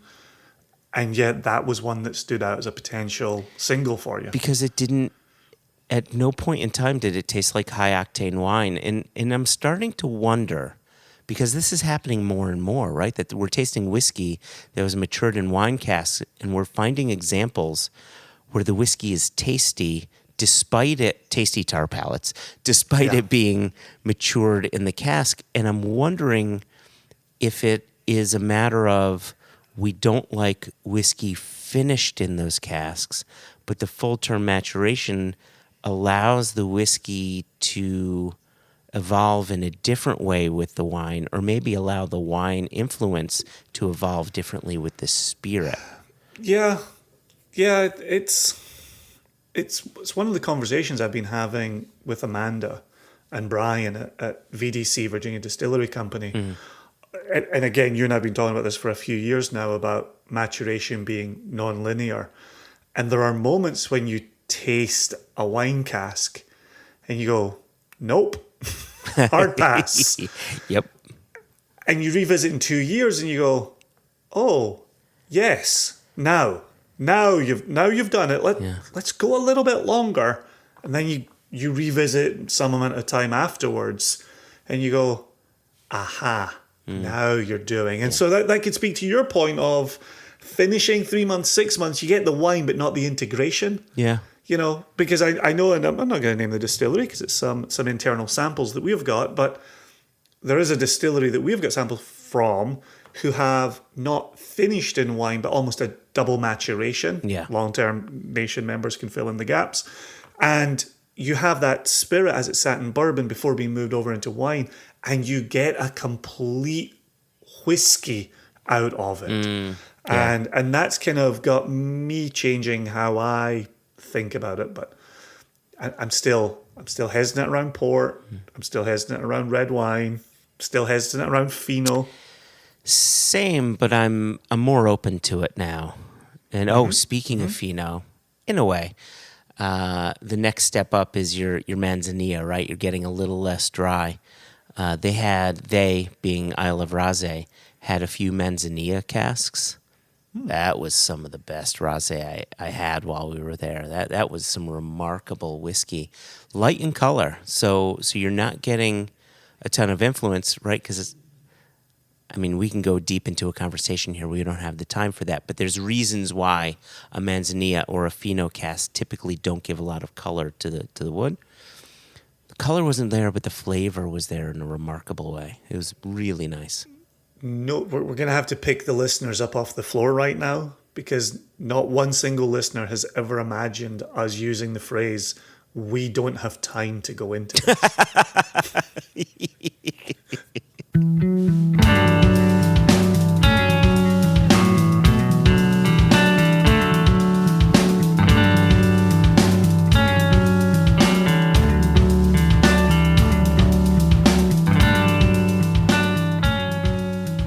We may not have time to go into the whole sherry thing, which reminds me, maybe we should have another sherry episode. I think it's about time, Jason, that you and I get back to Jerez. We need to visit the home of sherry, so we could simply to have another sherry episode. But while we don't have time to go into the details of why some sherry casks may or may not impart color, we have to make time to share a bit of news with our listeners. And so I'm going to bring on the paper boy. I'm going to let him shout at us for a little bit. And then, Jason, I'm going to hand the mic over to you so you can start sharing a bit of news we got going on. Extra, extra! Read all about it! Life story of Playboy Penny! Extra, extra! Extra, extra! Read all about it! Me and that Playboy in trouble again! We spoke previously about releasing our SCN US online Macmira on September 22nd. Correct. And we're going to change that up a little bit. We're going to push that out by 7 days. Because there's a very good chance we'll have some Kalila to put with it. Peated Isla Scotch single malt next to some unpeated virgin oak Swedish malt. Beautifully stated. Oof. Beautifully stated. How exciting is that?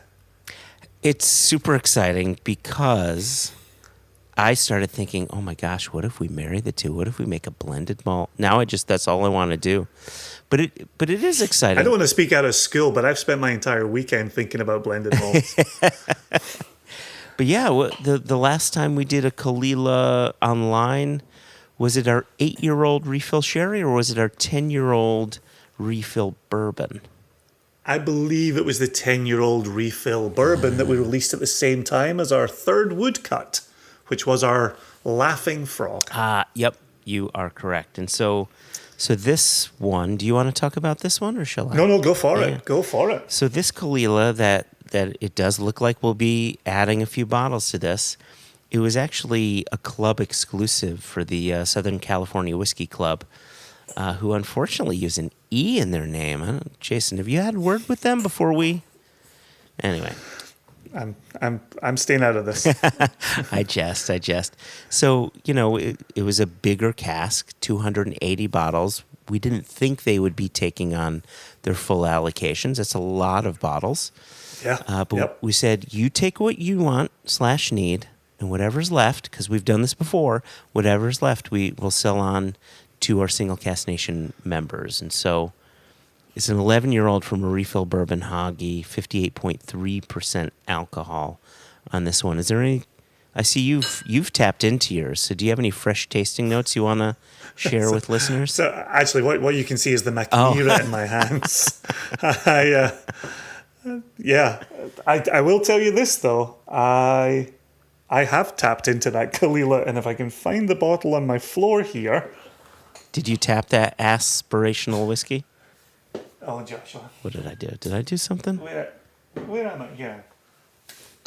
Yeah, I took a little dabble, do you? Very clean, very fresh, very coastal, very bright. Dave Broom describes Kalila as fresh salt on rocks. Oh, I like that.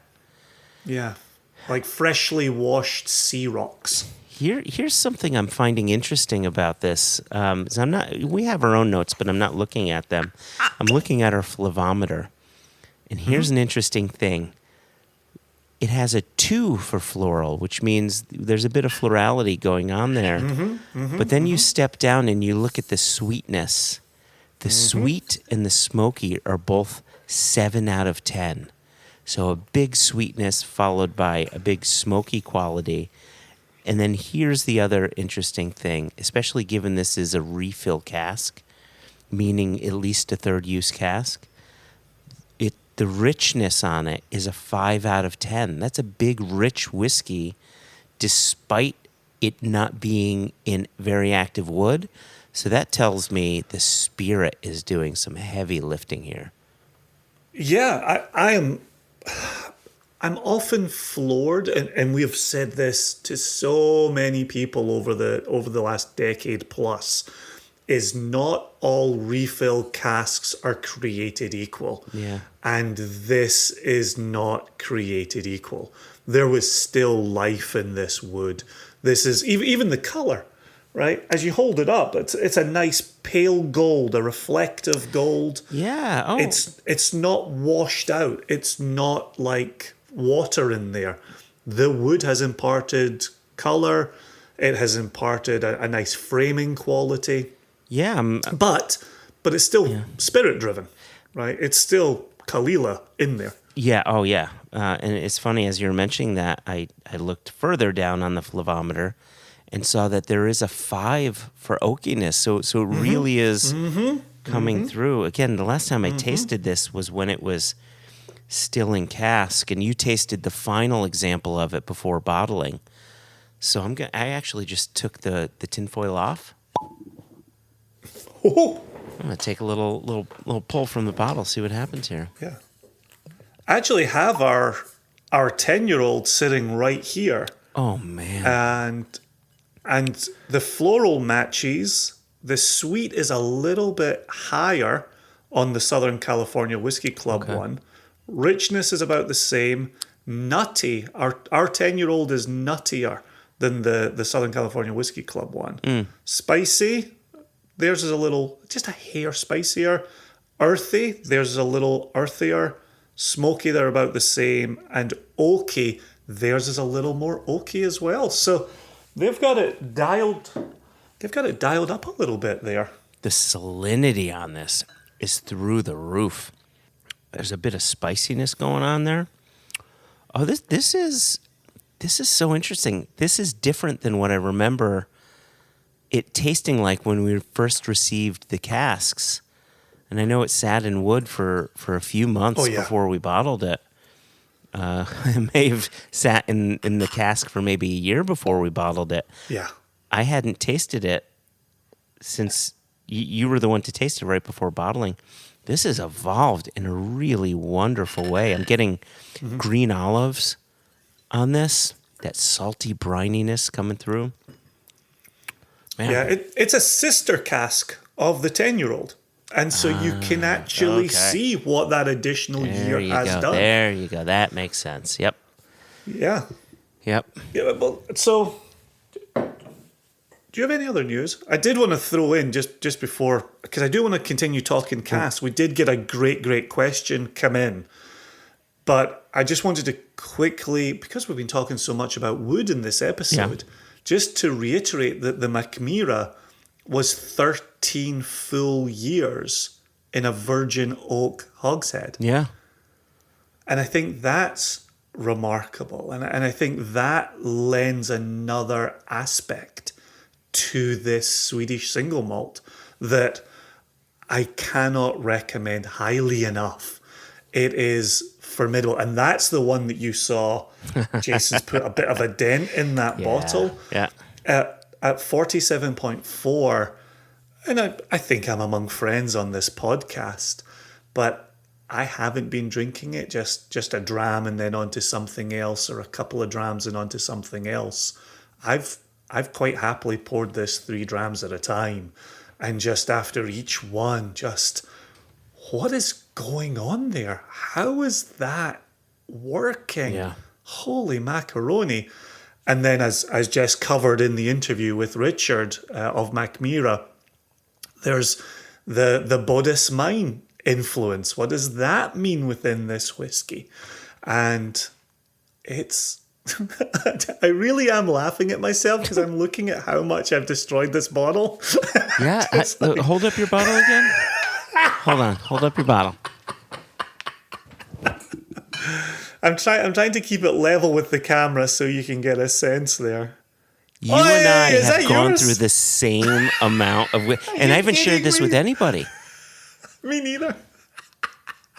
I'm not shocked that we've each enjoyed it in our own way. I'm shocked that we're exactly the same amount through our bottle. Wow. Amazing. All right. Amazing. Wow. We still have to record that tasting video. Yeah, so we do. Yeah, we do. we better keep some of it. With no other news to share, there was an email that I wanted to bring in, and it's actually it's apropos to the conversation here, right? It fits with this episode Yeah. so well, We're talking about all these different casks here and cask types and going to Jerez and getting sherry casks and so on and so forth. And so we got this email from Tom Jodelka. Hopefully I pronounced Okay. his last name right. Okay. Jodelka. If I didn't, I apologize, Tom. And the subject says, a further explanation of your serendipity. Ah. You know, the okay. interesting thing is, when this email came in, I was actually eyeballing serendipity because we were just at the Glenmurray distillery the day before this email came in. And serendipity is 3/4 Ardbeg and 1/4 Glenmurray. So it had me thinking about it, and I was eyeballing maybe a bottle. Anyway, but I didn't get one. I was very, very good. It says, Dear J and J, I hope this message finds you well. Very smart. I was wondering if you'd be willing and able to share some more information regarding the serendipity that is cask number 312989, a.k.a. your 9-year-old Daluin that was initially aged in first fill bourbon and then accidentally placed into a first fill sherry cask. I enjoyed hearing of the story of how Jason misread the spreadsheet, and I even further enjoyed the tasting notes. I was lucky enough to get a bottle and am eagerly anticipating its arrival. Hopefully he got it by now. Are we still, as of the day of this podcast, are we still shipping out some Daluins, Jason? We are. As the day of release, we started shipping last week, right on schedule. Mm-hmm. Obviously, with a full cask sellout, we're working our way through 240 bottles of it. Yeah. With the Paul John sales on the side. Yeah. And Daluin might be sold out. We still have peated Paul John on the website, which I encourage people to revisit as well. How is that still there? Oh my gosh. People should be drinking that right from their HDMI output on their computer. Yeah, that one's going to grow. Our Amrut back in the day never sold out that's either. true. Now it's one of the most sought after bottles we have. Yep. I think it's going to be a slow builder as people get it, share it. The interest builds. It's phenomenal. It brings... Anyway, that's not why we're here today. Yeah, it's not why we're there. Okay, cool. Yeah, I could have... You opened a rabbit hole. I was about to jump down into it. Anyway, he goes on and says, I was lucky enough to get a bottle and I'm eagerly anticipating its arrival. I mentioned that before. The story behind the whiskey, definitely not with an E. This is a parenthetical comment. I'm not some sort of an ogre, LOL. Oh, I love that. I love that. So the story behind this whiskey left me with several questions, and I was wondering if you'd be able to answer them in a tight 3 to 5 minutes, of course. Oh, okay. But I like love how he did it. Like it's 35, but Exactly. it's 3 Yeah, dash very 5. smart. Yeah, very smart. Very smart. 1, how did Jason make the mistake with the spreadsheet? Did he simply confuse this cask with another? Was something else destined for the first fill sherry cask? That's a good question. So how am I answering these? Do you want to? Are there a lot of these? Am I going to have to remember questions that I'm not going to remember? Do you want me to answer them one by one? I'll tell you what. Do they build? Yeah, because yes, I get it. As the older you get, the harder it is for you to retain things. Absolutely. This so- is me doing my absolute best to remember your name. So Jason, what? So how did you make the mistake? What was the error? Well, I think if you're from Jason's family or you're Jason's good friend, a business partner, just the fact that I made a mistake, I think, is hard to get a head around. Right? I think people are already shocked. So a mistake with a cast. So the question is, how did I make that mistake? Yeah, like how could you fuck this up? Is basically that's the subtext that I'm reading. Yeah, Tom, I didn't hear that in your voice. I only heard that paraphrase in Joshua's voice. So very simply, we had purchased a rake of casks. They had come in from Spain. I was working with Jess on the spreadsheet, and Just to clarify, the rake find of casks you're talking about were ex-sherry casks. So I just want to make sure we're delineating between where we're getting our casks and what casks they are. No, that's a good clarification. So we're working our way through, and this whiskey in this cask was going to go into this sherry cask. This one over here was going to go in that one. And as we worked through it, we had dedicated places where certain casks were going. And at the end of it, we had one cask left. The concern is you never want to leave them to dry. Yeah. Then you've kind of wasted your money, and we spent awfully good money on these casks. Yep. And so with a quick scan of the list, I saw a Daluin that could fill that last empty sherry cask, Hoggy. And I made it so on the spreadsheet. And that was the request that went to our bottling hall, our warehouse, call it what you will. But my understanding is, because we had a few Daluin casks, is that you simply requested the wrong Daluin cask to go into that sherry cask, because now this feeds in to what his second question will be, and we'll get to that in a second. And I guess you kind of answered it. You know, there was a second part to question number one, which was something else destined for this first fill sherry cask? Yes, and obviously I just lost track within the spreadsheet, but yeah, it was the other Daluin. Yeah, it was the other Daluin. Okay, so now his question is, what was actually supposed to happen to the Daluin whiskey? Was it only destined to be first fill bourbon? Was it supposed to age longer? What was it supposed to be? Yeah, I don't know if we're giving too much away here, but there are some casks we've got that we're just simply watching, and something in good wood that isn't getting too oaky, certainly isn't getting astringent, certainly isn't taking on too many of one type of quality and not enough of the other. It was just sitting there, just aging very nicely. Minding its own business, doing nothing. Its own business. and so, yeah, it was just a watch and see kind of cask. Yeah. We had other sisters that got moved or were bottled or what have you. And so, yeah, this was just a wait and see. And and then it was plucked from obscurity. So then he goes a little further. He says, how long did it take before you realized there was a mistake? And at that point, what did you decide to do?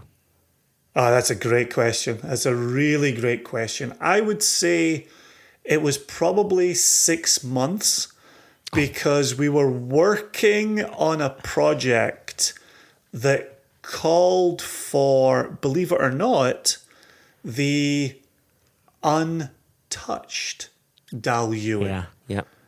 And it was only in looking at the untouched Daluin that the question was asked, why is this one untouched?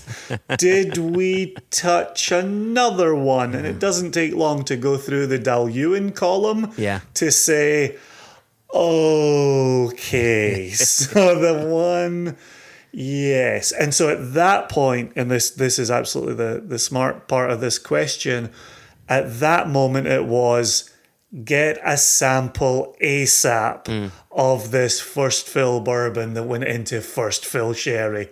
ASAP. We need to know what we've got on our hands. Yeah, perfect. And you're segueing perfectly into his fourth question. I was going to say I could keep talking, but I don't know if it's going to be asked next. So this one, let's see how much of it I read, Lou. So, question 4. How often were you able to taste the whiskey as it aged in the sherry cask? Did you taste it multiple times over the 11 months of the unintended maturation, or did you finally, quote, get around to it after 11 months and get lucky?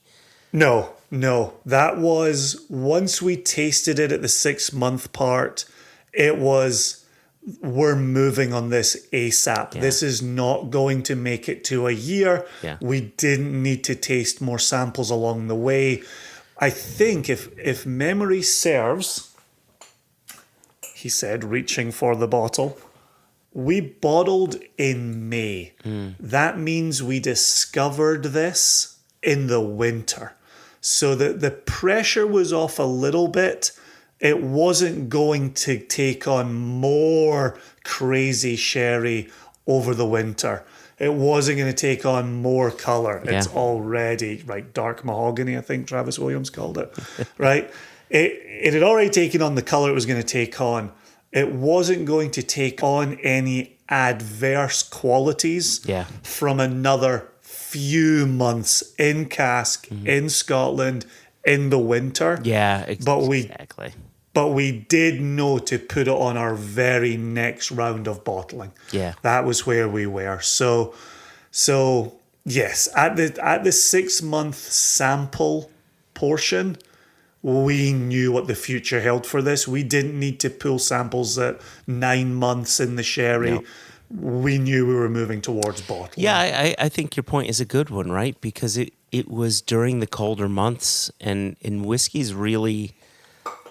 It's gaining age, but it's for the most part lying dormant within those colder months. And so that's good. And then he had another question. This is sort of a general question. And I'm waiting on you like counsel saying, no further questions, Your Honor. I feel like, what kind of sentence does this end with for Jason? And so this is with the idea of tasting casks in mind. He says, for that matter, how often do you taste any of your whiskeys as they age? It's my understanding that the whiskeys that you all sample are either sent from distilleries direct or provided by distillers on site. I mean, the fact of the matter is, and I guess I can talk to this one a little bit, a good number of our casks are being stored at our bottling hall. And so if we want to taste one of these casks to see if it will fit within a general release, we will then request a sample of that cask. The fact of the matter is it costs money to get samples of casks, and it also takes time. So we only ask for samples when we need them. It just doesn't make sense to continually ask for samples. We have enough casks in store to just let them lie, and it's not maturing in Kentucky or India or Israel. It's in the cooler climates of Scotland. So, and I think that's the third category that could have been added to Tom's question there, which is we're watching our own casks as well. Yeah, and you no matter who you're storing with, you just simply don't get to ask for samples every 3 months. It's just not the way it's working. No. You have to be smart. You have to have a plan for your whiskies. You have to ask yourself, if we move this into this cask, if we re-rack, how long are we likely to re-rack that for? Yeah. And the first fills are moving lickety-split. The second fills are moving a little slower. The refills are slower again.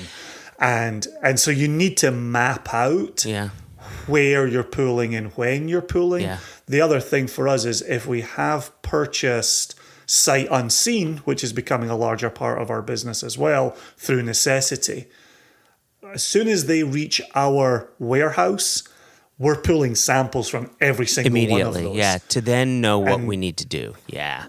Exactly. So there's multiple facets to the business and how we're running the business, but you have to be smart. You don't get, the truth of the matter is we don't live and work on site. We're not walking through our own warehouse. We're not able to take out the Valanche and dip into a cask as we see fit, which is a part of the business that I really miss. I'm really sad we don't have that. At the same time, even when you're running that kind of business, you're not just roaming through the warehouses daily. No, no, you're not. That's still not happening. And if you want to be a growing business, evolving business, you need to grow and evolve along with the necessities that allow for that growth. Cool. So, geez, there's like a bunch of other questions underneath question 4. Because of time, I'm going to skip over that. Tom, I hope you don't mind. But he had some bits that he added on to the end here. And he says, I apologize for all of these questions, but I find this whole process intriguing. And then he has a bit more in there about his questions. I'm going to skip forward to where he says, listening to you both, as well as Jess and Elijah from time to time, really is like hanging out with friends. I appreciate your Simpsons and Lord of the Rings references and any other non sequiturs that occur along the way. My only regret is that I cannot enjoy a dram or 3 with you as I listen and drive. He's very smart. Aha. Yep. Yes, don't do that. Hashtag always drink the whole bottle responsibly and definitely not in a car. I wish Hashtag McMira. Hashtag McMira. I wish you all continued success with the quote pad cost and beyond. Thank you in advance for your time and consideration. Cheers. Warm regards, Tom Jodelka. That was awesome. Brilliant. That was brilliant. That was really rocking. Those were very smart questions, and I love when we get to talk to some of the misconceptions of how often are you tasting, when are you making your decisions. Right. How I would hope anybody who's followed the nation for any amount of time gets to ask the question, was this really an accident? Because when I saw Serendipity, I remember thinking to myself, was that really an accident? Did you really turn the wrong pipe there? There's the Kilhoman with Amburach. Yeah, Amburach, you probably are pronouncing it better than I am. No, I'm a sad lowlander. I have no Gaelic in my history, but again, right, when I hear that coming from Kilhoman, I'm kind of like, okay, yeah, I know the size of your operation, expanding all the time. I can believe that was an accident there. Larger corporations making accidents, I have a harder time getting my head around. Me, as you say, fucking up a spreadsheet. Yep, that's the real deal. That's 100% the real deal. I will tell you though, the response that we're seeing. Oh yeah. There might be a future first fill bourbon into first fill sherry. There might be. So accidentally on purpose? There might be. Yeah, and that's the part for us, right? With Tom patiently awaiting his bottle, asking, that question of, when do I get to taste this? When do I get to do this? It's imperative for us at all times that these bottles get out into nation members' hands so that they can start talking amongst themselves, right? Did you get a bottle of that? Did you like it? Yeah, like even Travis finished his own review. My only regret is I didn't get a second. Yeah. Well, there you go. That's the way this kind of happens. But sold out in 2 hours. The demand is there for it. We might have a chance to do this again. Obviously, we would be approximately a year away from its release, and we would have to make it happen first, and it has not happened yet. So we're talking about a project another year to 2 years to maybe 3 years away. So watch this space, as Rachel Barry, who you mentioned in the beginning, was very fond of saying when she was with Ardbeg.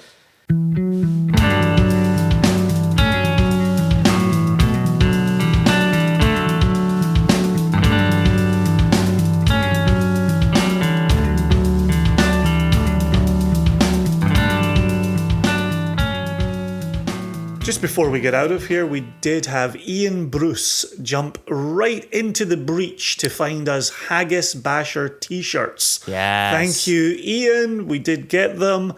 I did put the photos, the images in front of Greg. Greg remembered a different colour. I remembered a slightly different design. Both he and I wondered if it was never a trademarked proposal. And it was just any tartan and tea and biscuits shop could have a Haggis Basher t-shirt de jour. So there may very well be a Haggis Basher t-shirt in my future. Anybody listening, if you see one online, Etsy, Pinterest, what have you, please do send us in some links, questions at onenationunderwhiskey.com, no Ian Whiskey, or info@singlecasknation.com. Never hesitate to reach out and communicate with us. We do love hearing from you. Ian, you moved on that very quickly, and I appreciate it. Keep searching. Keep having a look. See what else you can send in to us. I feel like you just picked my strawberries right there, Jason. I'm the one And that's... they were juicy. They were juicy, You my held them friend. in your hand. Sweet.